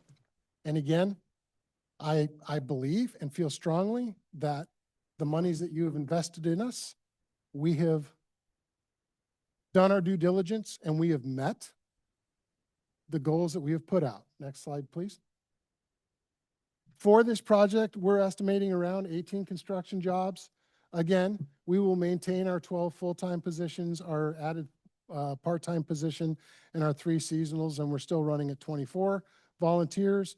Again, the positive impact to our community is the continuity of operations, impacting our 7,600 plus residents, our 1,200 daily folks that come in, mostly into the port, our daily workforce down in the industry.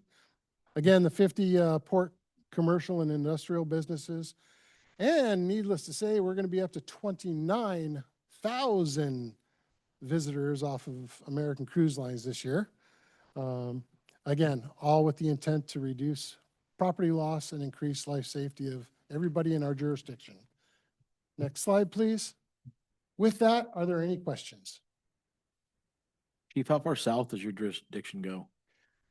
So the imaginary geographical line is just a little bit south of Lane Road. So about milepost 24 on I-5. And it goes basically cross country and skirts where Shirley Gordon Road comes into Green Mountain Road. Comes kind of right along there and then keeps going east. That's how far south we go. East-west, we go 22 miles up the Clamor River Road up to the 6,000 main gate. And then that's the east side. West side is the natural high water mark of the Columbia River. And then, of course, the north end is, we kind of run the ridge line along Mount Pleasant. But from the freeway side on the south end of Carroll's Bluff, if you look up, you'll see an old bridge structure. we're the north end of that bridge. Okay.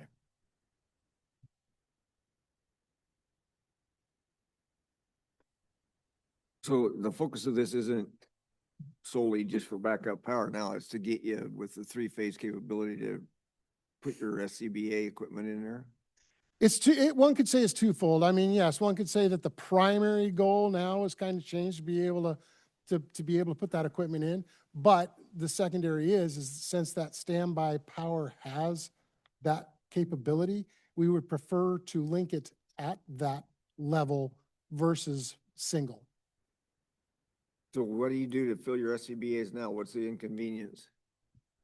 So we use the system that we have downtown, which we've had there for 20 years. It is three-phase down there. The inconvenience is when Kalama floods, we can't move it. Does it get destroyed? No, it doesn't, because it's high enough off the cement floor that we haven't had water get into the electronics and the electrical, but we can't get to it when it floods. Now, Mr. Smee and Mr. Rasmussen say that they hope we won't flood for quite some time, but you never know. Yeah, I know the drill. So this is fundamentally a training facility, right? It's not fully manned full-time. It is not fully manned full-time. It never has been fully manned at that, but the direction that we are going with the addition of staff is to end up moving staff out there. We are migrating to staff that full-time. Is that going to happen this year? Probably not. Is it going to happen in the next year and a half? I can't tell you it will. I can't tell you it won't.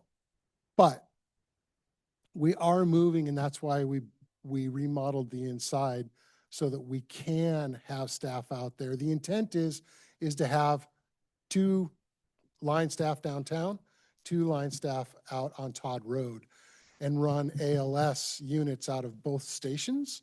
Then if it's a fire, they combine for structural protection on engines and backfill the remaining seats with the volunteers. You guys are out there quite a bit, though. I see you out there utilizing that facility often. Correct. Yeah. What kind of lead time do you need with the PUD to make this happen?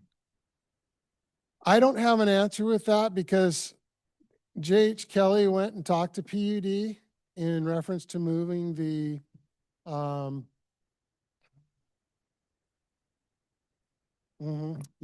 the transformer. And apparently that was the freebie. So when I went to talk to PUD, they said I needed to fill out the application and give them $250, and then they would talk to me. So I was like, okay, time out. And I went to my commission and I said, I'm going to go present to the county, and I would like to wait and see what the outcome of that is before we take any other steps.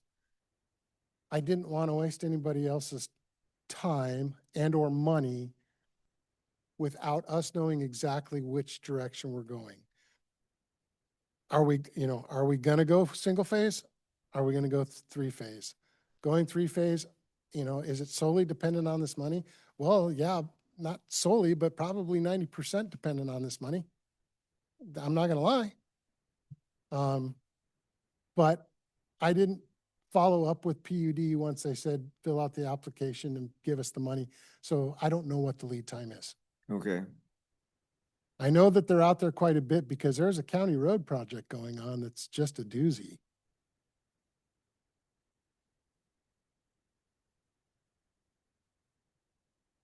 Okay. All right. Thank you very much. Thank you very much for your time. Thanks, Chief. For our next applicant, we'd like to invite up the Cass County Expo Center.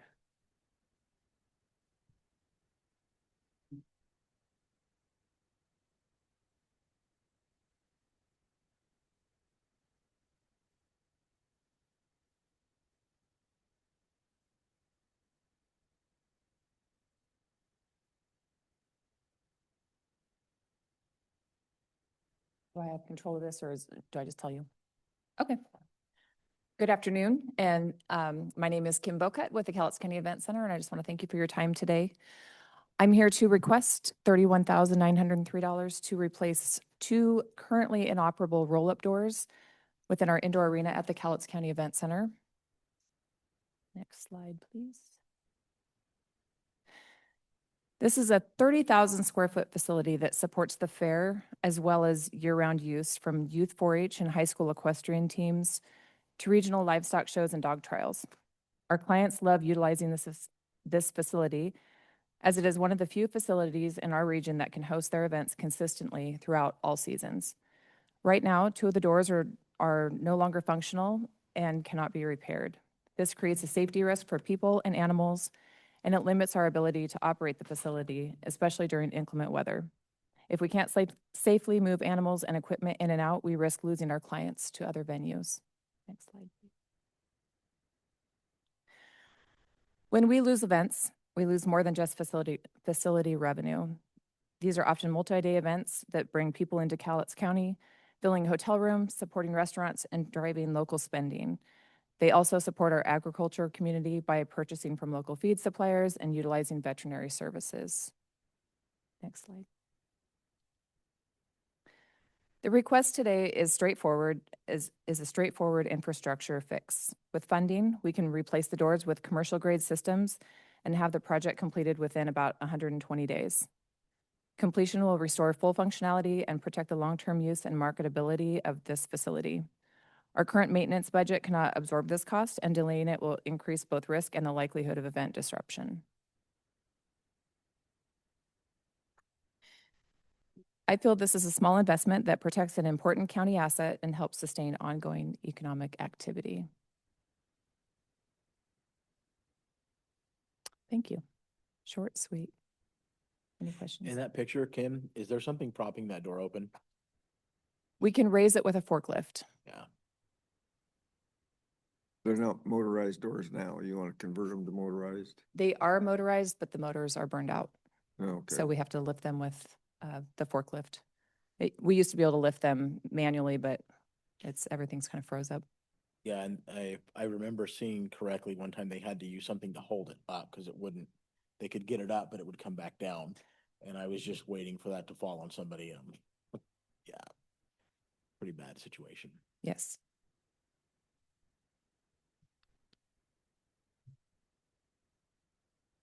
Any additional questions from the board?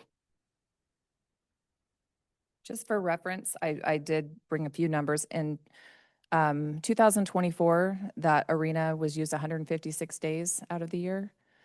2025, the arena was used 191 days out of the year. And in 2026, so far, as of April 30th, I don't have my May numbers in yet because we are just a few days into May, but we've already used it 90 days in 2026. It is one of our more utilized buildings on the grounds.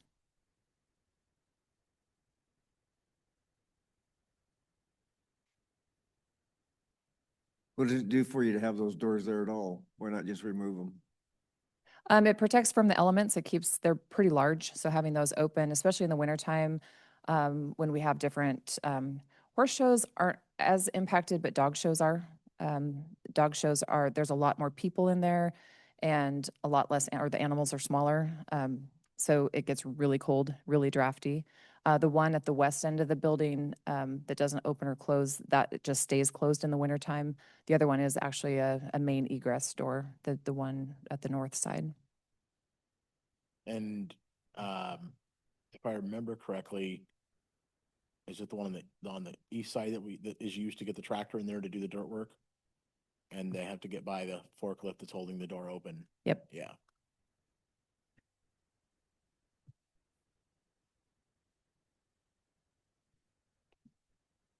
Good. Questions? Good. Thank you. Thank you. Thank you.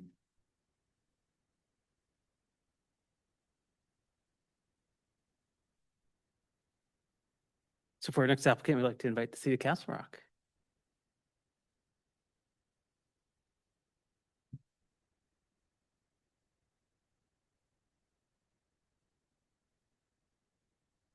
Green light on? Yep, There you go. thank you. Good afternoon, Commissioners, and thank you for the opportunity to present today.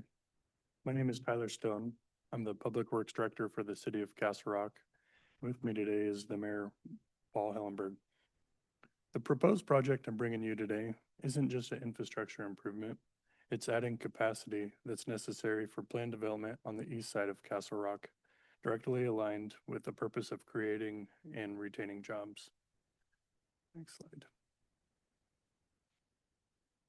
This project consists of installing approximately 800 feet of a 6-inch sewer force main along WashDOT right-of-way near I-5 at exit 49. The goal is to extend the existing pressure sewer system that crosses I-5 and connect it to a main sewer trunk line on Huntington Avenue North, adding system capacity and reliability. For reference, this is the same area as the Castle Rock Visitor Center and Park and Ride, and most of the work would take place right outside of the existing parking lot. Next slide. Currently, sewer is pumped across I-5 into a manhole, then flows by gravity through a residential neighborhood. The neighborhood sewer system is reaching maximum capacity when taking pump station flows from the east side. This creates risk to nearby homes and limits the city's ability to grow safely and responsibly. In the past couple of years, the city's had situations where peak pump station flows coming from the east side of town have caused sewer backups and overflows into homes.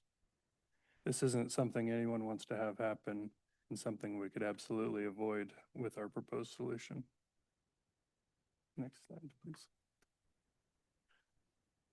Our solution is to extend the force main, bypassing this residential area completely.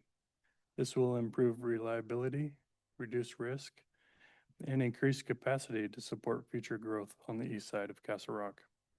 This solution offers several benefits to the problem. The extension essentially bypasses 100 homes, removing a known bottleneck and redirects flows to infrastructure that's already designed to handle them. So this isn't just kicking the can down the road. Next slide. The cost estimate for this is $365,500. And this is based off of our engineer's opinion of probable cost.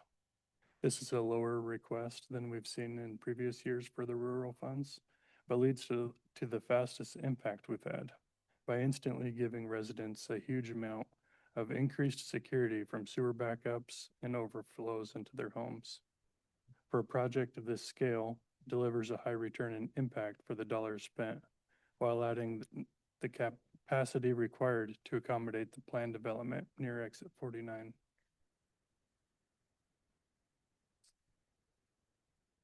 This project directly supports the intent of rural facilities funding by enabling business growth, supporting existing employers, and attracting new businesses, all of which are currently in the works as we speak.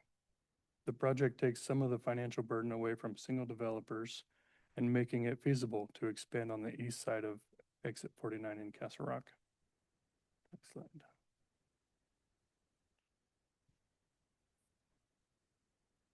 With this investment, we unlock real development opportunities like the plan on the screen, which is a recent proposal we've had. The property owner is pushing to develop 12 acres of vacant property across from the 49er restaurant on Doherty Drive. The past developer looked into this property back in 2007, and unfortunately sewer upgrades at the time made feasibility a factor in deciding to not move forward. Expanding sewer capacity removes this key barrier, allowing projects like this one to move forward and support long-term growth in Castle Rock, including commercial, residential, and recreational developments. We've also had a business owner getting ready to double the size of their commercial space in a nearby Minute Mart, with plans to add a new restaurant that feeds into the same system, along with several other vacant commercial properties on the east side of town that are limited to growth due to the same issues. Next slide. We estimate creating approximately 6 jobs during construction, leading to around 120 permanent full-time positions, including family wage jobs, along with additional part-time and seasonal employment opportunities. These estimates are based off of data from the CEDC and Clark County research we've seen in the past. This project is ready to move forward with funding approval. Our engineers have taken pump station capacities, completed the preliminary design work, including pump station specs and pipe sizing needed for the project. We have a basic route planned using easements and washed out right-of-way we've used for previous utilities, and final design can begin immediately. With only a washed out permit for this project and most, if not all, the project being outside of the roadway, we anticipate this project being fairly straightforward. Construction could begin in early 2027 and be fully completed by March of 2027. And these timelines are pretty conservative. Beyond economic benefits, this project protects neighbors, supports public health, and ensures our infrastructure keeps pace with growth. It's our responsibility to existing infrastructure users to make sure they have healthy and safe facilities while we move forward to accommodate the anticipated growth in the community. This project accomplishes all of these. In closing, this project unlocks safe, sustainable growth, protects existing residents, and lays the foundation for new jobs and services. Funding this request allows Castle Rock to move forward immediately and deliver these benefits without delay. The city of Castle Rock has a strong track record of completing projects like this one successfully, and this one won't be any different. Thank you for the opportunity to present this important project today, and I'd be happy to answer any questions you might have. You said it's ready to go, but you can't start till February of 27? That's a pretty conservative number. I think the engineers said that just waiting on WashDOT permitting, we could go out to advertise by October or November of this year, and it's a fairly small project. They put February and March to just in case, for a backup plan, just in case something were to happen. And then, so is bypassing the neighborhood not, you are eliminating the bottleneck that's taking place, but is this going to add extra capacity above and beyond what you currently have? This would add capacity to that neighborhood, about 140 gallons per minute. It's flowing through there right now. And in high system times, I guess you'd say, it just doesn't have anywhere to go.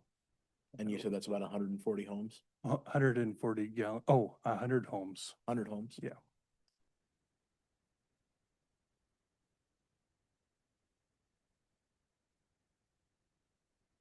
And it opens up. Across from, I don't remember the name of the road there, but it opens up across the 49er on the other side of that whole road. Yep, there's 12 acres over there that we've had a pre-app meeting. There is some housing up in there a little bit. There are some. Are those on septic or are they on your system? Those They're are on your system? Okay. So this just becomes a parallel line to the existing line? It would, yeah. Yeah. Just essentially just bypassing the residential area. So the commercial space on the east side of exit 49 wouldn't be affecting approximately 100 homes. Okay.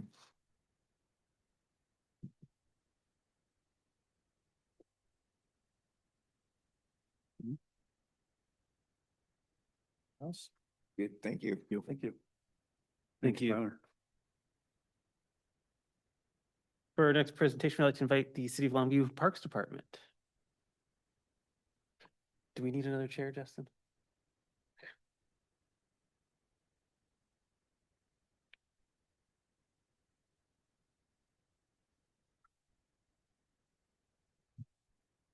All right, good afternoon, Commissioners. Thank you for your time. I appreciate the ability to talk to you about this project here real quick. I just have a few slides for you, and it hopefully is complimentary information outside of what's already in your packet. So, okay, so we're here discussing the opportunity to add lighting to one of the 4 fields at 7th Avenue softball field. This is a heavily used sports complex. It's home to our Longview Girls Softball Association. We're On average, they're right around 500 girls in the spring season, 200 to 250 on average in the fall, along with multiples of competitive teams that use the field. It's also the home fields used by Mark Morris High School girls softball. So their JV and varsity teams utilize fields 2 and 3 for all of their home games here, along with probably about 50% of their practices. So there's pretty strong demand for use down there for their spring seasons. Their travel teams, tournament teams actually don't have the ability to practice at the park down there because there's not enough field space availability to accommodate both the recreation and the competitive side of what they do. So,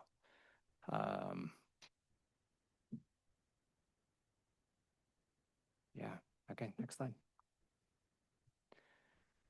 Okay, so this was LGSA's attempt to solve the problem. These are construction lights. So they're diesel powered, 23-foot tall, you know, any standard lighting that you would see at a big construction project that J.H. Kelly may be using or something like that. So as you can see, the lighting is pretty inconsistent and definitely does not help light the field to a safe, playable manner. This tournament was actually late October, supposed to be a Halloween costume tournament that was put on by the league. So next slide. So the solution would be to add an actual lighting system to this field. As you can see in this picture here, this is the lighting map of what 4 Musco poles with their LED lighting system would do for us. If you can see, there's a 39 right in the middle of the outfield there, or the infield behind second base. That is the lighting scale that was in the previous picture at its brightest. So that would be the worst location with these lights, was the best with the construction lighting, if that makes sense. So drastic improvement by adding these 4 poles with the LED system to the fields. One of the great things about going with Musco is they have a 25-year manufacturer warranty. So if any of the LEDs go out, they come back in and replace that full driver set. If we have any corrosion on the poles that's actually causing a structural issue, they'll come and replace those free of charge. Practical life expectancy on these is about 40 years. The maintenance on them is just getting up there and cleaning the glass off of the LEDs. So once every few years, go up there and spray, wipe it off, and we're done. So everything else is just flip the switch, lights come on, and the kids get to play. So when we talk about the increase in playable hours, over the course of our 7 months, we're going to talk February to October. Obviously, you know, November, December, January are really weather dependent. We don't play a lot around here, especially since they don't have turf there. So if we're talking that February to October, you're looking at an increase of about 476 playable hours just by adding lights to this one single field.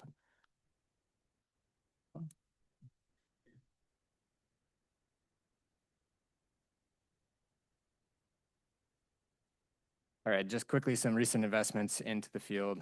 This has been a combination effort between the City of Longview and the Longview Girls Softball Association. So they put about $5,000 into each field, putting new surface materials in there. They've added new security lighting and security fencing to the facility to make it safer for the girls and protect their investment, the city's investment. And then the bottom left photo that you see there will be a new asphalt path that will be installed this late summer to add ADA access out to their T-ball field and field 4. So currently there is no path to either one of those. You're going through tall grass. So that asphalt path will allow them easier access for people in wheelchairs or just mobility issues in general. So next slide. So the community benefit is an immediate impact for our local families that are participating in those leagues, increased practice and game availability. And that's really the biggest one. They're able to accommodate more. Their customer service is going to be much better to the patrons that are already participating in that league. There'll be more practice times that our volunteer coaches will be able to choose from instead of having to fit into the league's schedule. They can kind of tailor things around their schedule a little bit better, which will help them attract coaches. And in turn, hopefully putting out a better product because you're getting coaches that can come out and be there when it fits their schedule, not when, you know, they're being told that they have to be there. It also reduces cancellations due to daylight constraints. In our area in the spring, obviously, weather becomes an issue. And so having lights allows for games to be played later into the day. They can reschedule games into periods when they typically would not be able to when weather's nice because they have those lights, adding, you know, a couple hours to the day. So next slide. Okay, so the economic impact. This is a little hard to nail down, but I'm going to give you some numbers that are from an organization called Sports ETA, and they do some economic forecasting for youth sports all across the country. So the biggest piece to this is the ability to host more tournaments with lights. So if we're just talking the one field, I'll give you some quick numbers. The Sports ETA organization estimates that an individual spends between $150 to $250 a day per person when they're traveling out of town for a tournament. So if we're talking a 2-day tournament, we bring in one out-of-town team, you're looking at, you know, somewhere around the tune of $4,000 brought into our community, spent on food, gas, hotels, those type of things. You know, a new pair of baseball pants or a bat or something like that that the kid forgot. So the hope is with a facility where we can open up playing times, open up to more teams, we'll attract those out of town, more competitive teams that will come here, they'll stay here, they'll spend money here. Along with, we're keeping our competitive teams in our community rather than them traveling out of town, going to Olympia, going to Portland, going to Bend, Spokane, those places. So, so if we take a Saturday, Sunday tournament, 8 to 5 p.m., 90-minute games, double elimination tournament, we can take 6 teams. If we expand that with lights, we go 8 a.m. to 9 p.m. Saturday, Sunday, we can take 9 teams. So assuming 1.5 of those teams are from out of town, we're increasing local spending by somewhere $6,000 to $9,000, according to that Sports ETA organization, over the course of one weekend on one field. The other piece of this is future leverage. When we're applying for grants, whether it be, you know, state, federal, private grant dollars, one of the biggest pieces that's always asked is this last dollars in to finish a project. So having one of these fields lit gets us partway there to lighting that full facility, makes us more competitive in that grant process. So is the RCO grant window just closed. We did submit an application to light the rest of those fields along with some of soccer fields. And if we are awarded funding from the 3 of you for this project, we could use that as local match dollars for that grant as well. Next slide. Okay, so this differs a little bit from what our application says. We are ready to deliver on this project. The site's already developed, power is already there. The contractor just has to be hired to come in and do those lights. The only permitting that is required is for the poles. Fairly simple, straightforward building permit.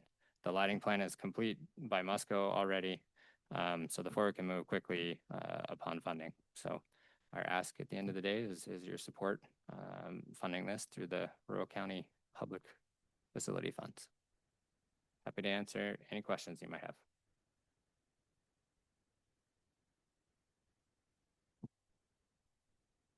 Remind me again how much that one was? About 366. About 366, okay. Justin, do you know how many tournaments they currently have? And we're talking, so will it increase the number of tournaments or just the number of participants in the tournaments? Or both? Both.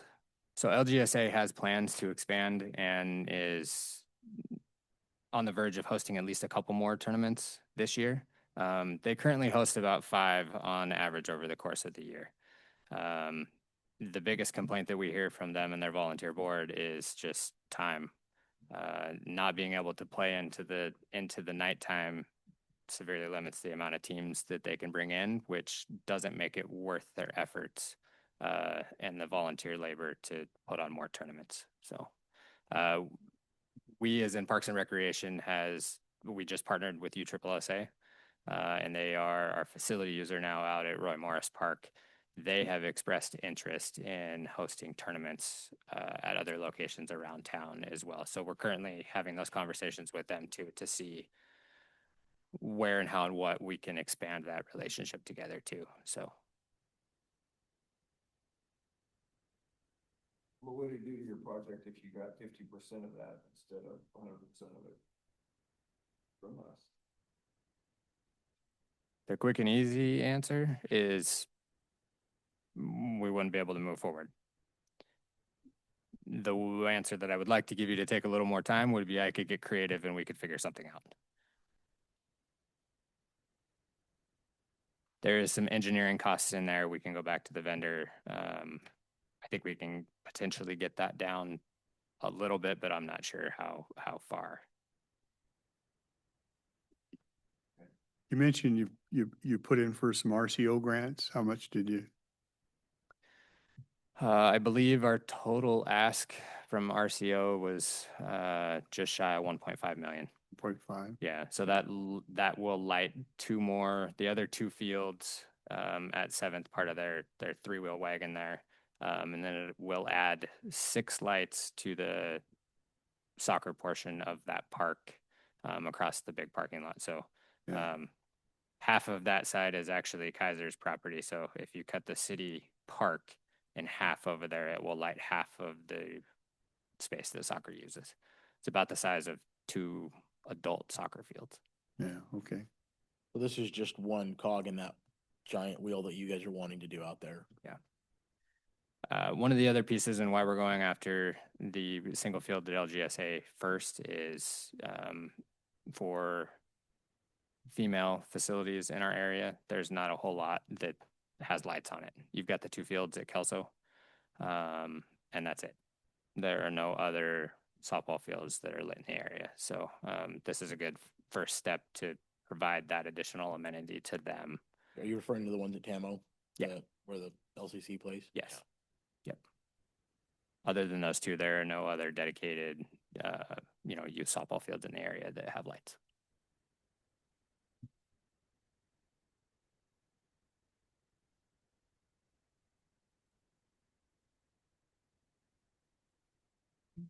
Thank you. Okay. Thank you. Appreciate your Thank time. you.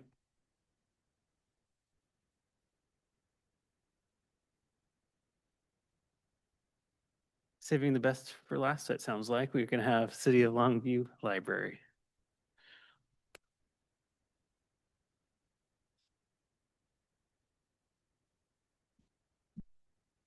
Good afternoon, Commissioners.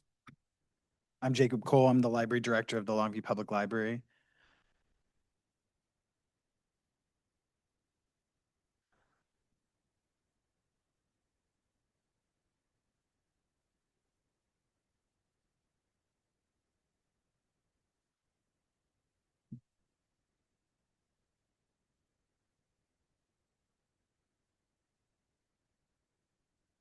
Right, the next slide.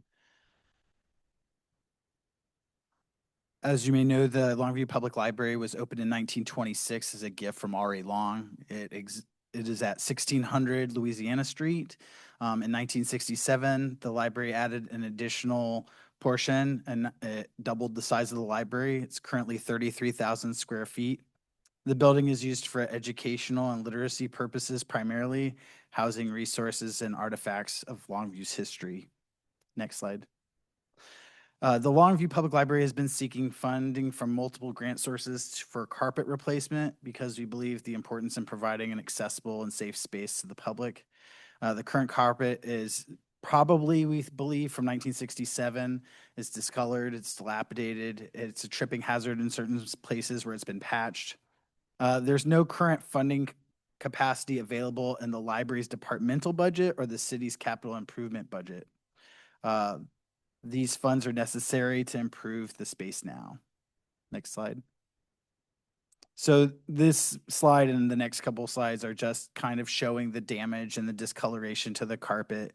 This is the main portion of the reading room of the library on the main floor. Next slide. And one more slide.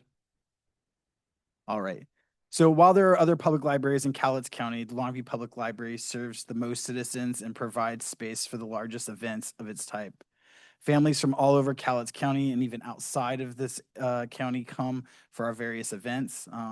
We have 345 showed up at our volunteer fair. We just had the library's anniversary that had over 300. We have LongCon, which is like a cosplay, science fiction, comic book type of convention, and that had 600 people back in February. We have our Columbia Authors Festival, which is coming up in May. It gives about 500 visitors coming in from the region. And then total, we had 112,000 visits last year. Next slide. So the Longview Library Foundation has committed $5,000 toward this project. The City of Longview's Facilities Department will provide the necessary labor to rip out the old carpet and put in the new carpet. We're looking at carpeting squares so that if there's any kind of mess, discoloration, problems, we can replace the carpet instead of having to rip up, an entire section or anything like that. Over the last 4 years between the state and the city of Longview, $2 million has been invested into the library, replacing the roof, sealing the exterior, replacing the windows, upgrading the lighting, replacing the HVAC system. The local Rotary renovated one of our meeting rooms, and J.H. Kelly has replaced our public restrooms. So the community has invested in this place as a place of learning and a place of community and culture. And so we are just trying to maintain the structure for its designated purposes. Any questions? Pretty straightforward. All right. Thank you for your time. I appreciate it. Thank you.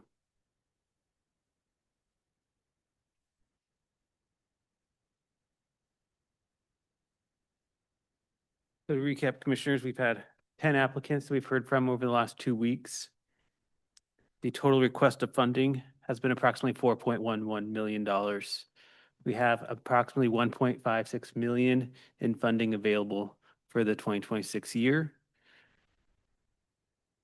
We're looking for any direction from the board if you're ready at this time.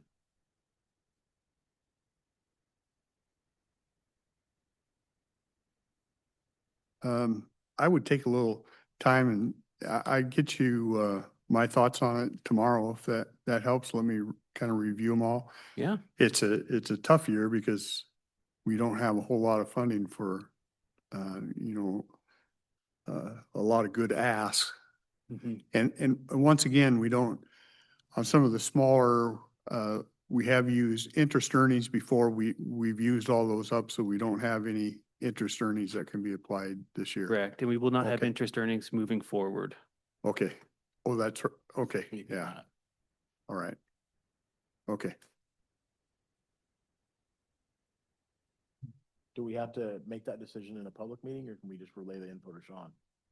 Well, I think we can relay to Sean, and then it would have to be a final one in a public, but if he takes our thoughts and maybe he kind of groups them, Yeah. he can work with us independently and probably come up with a solution that we can entertain. Yeah, and if we have any reduced funding options, maybe as Commissioner Farrell talked about, maybe half, we can work with those applicants and see if that's still a viable option for them. Yeah. Okay. I should have asked Longview on the lighting here that did the RCO. Do you have, because I know RCO does, part of their fund scoring is if you have some matching dollars or matching labor or something like that. Do you have that already for that lighting with RCO?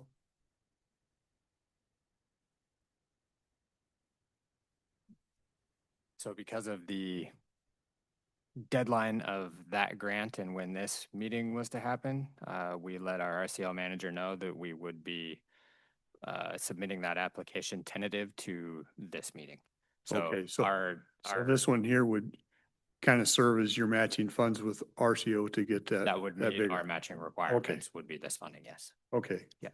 Thank you.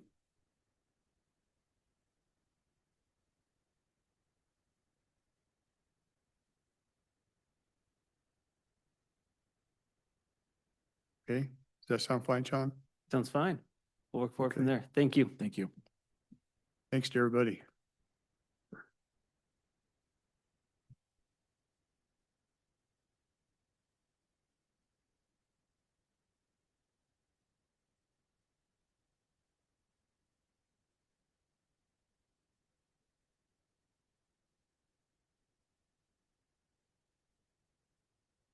Let's see. Goodness, we had a couple other things, didn't we?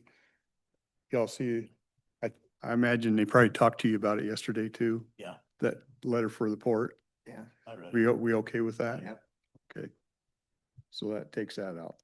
Okay, good. Then I'm seeing this risk have a take long.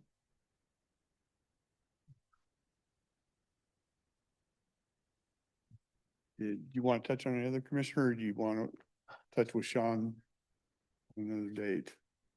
I think. I already talked to Sean about it. I wanted to bring up the hiring freeze that we discussed and see if it was something that we wanted to move forward with countywide. I did speak with the electeds and they're all on board and understanding what we are wanting to do. We just need to make a decision if we want to move forward with that this Yeah. time. Sean, can you just real quick tell us what by implementing the hiring freeze, what it does to our budget, what that number is?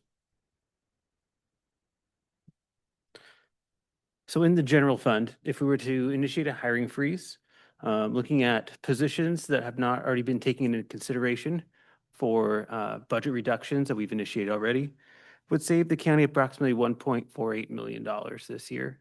Now, these positions that are open may still need to be filled.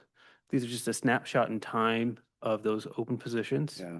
You know, as of Monday, we had an ask from the Offender Services that we did have a request still, but she did offset those.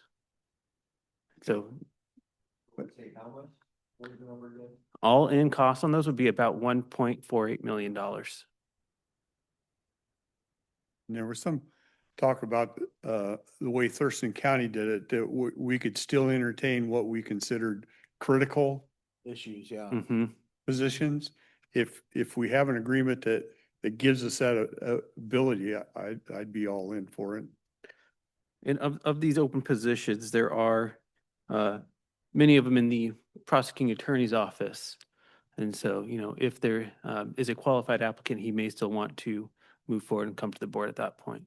Yeah, and the way I understood that when I went through that is that if there was a need, they could just bring it to us and we can make an amendment to it and move forward in that manner, which I'm fine with. Okay. So our message out would be, hey, we're having a hiring freeze. If you believe it's a critical position, we'll certainly entertain it, but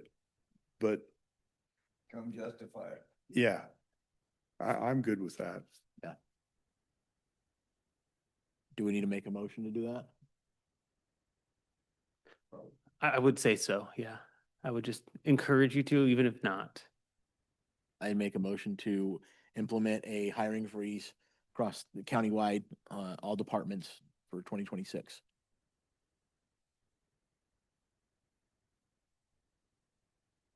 Okay, we have a motion to implement a hiring freeze. We do have the understanding that there could be some critical position we need to look at. So I doubt we don't have anybody here to discuss, so I think we're all good. Okay, I'll just call for a vote. Those in favor? Aye. Okay, Thank you. thank you. Thank you.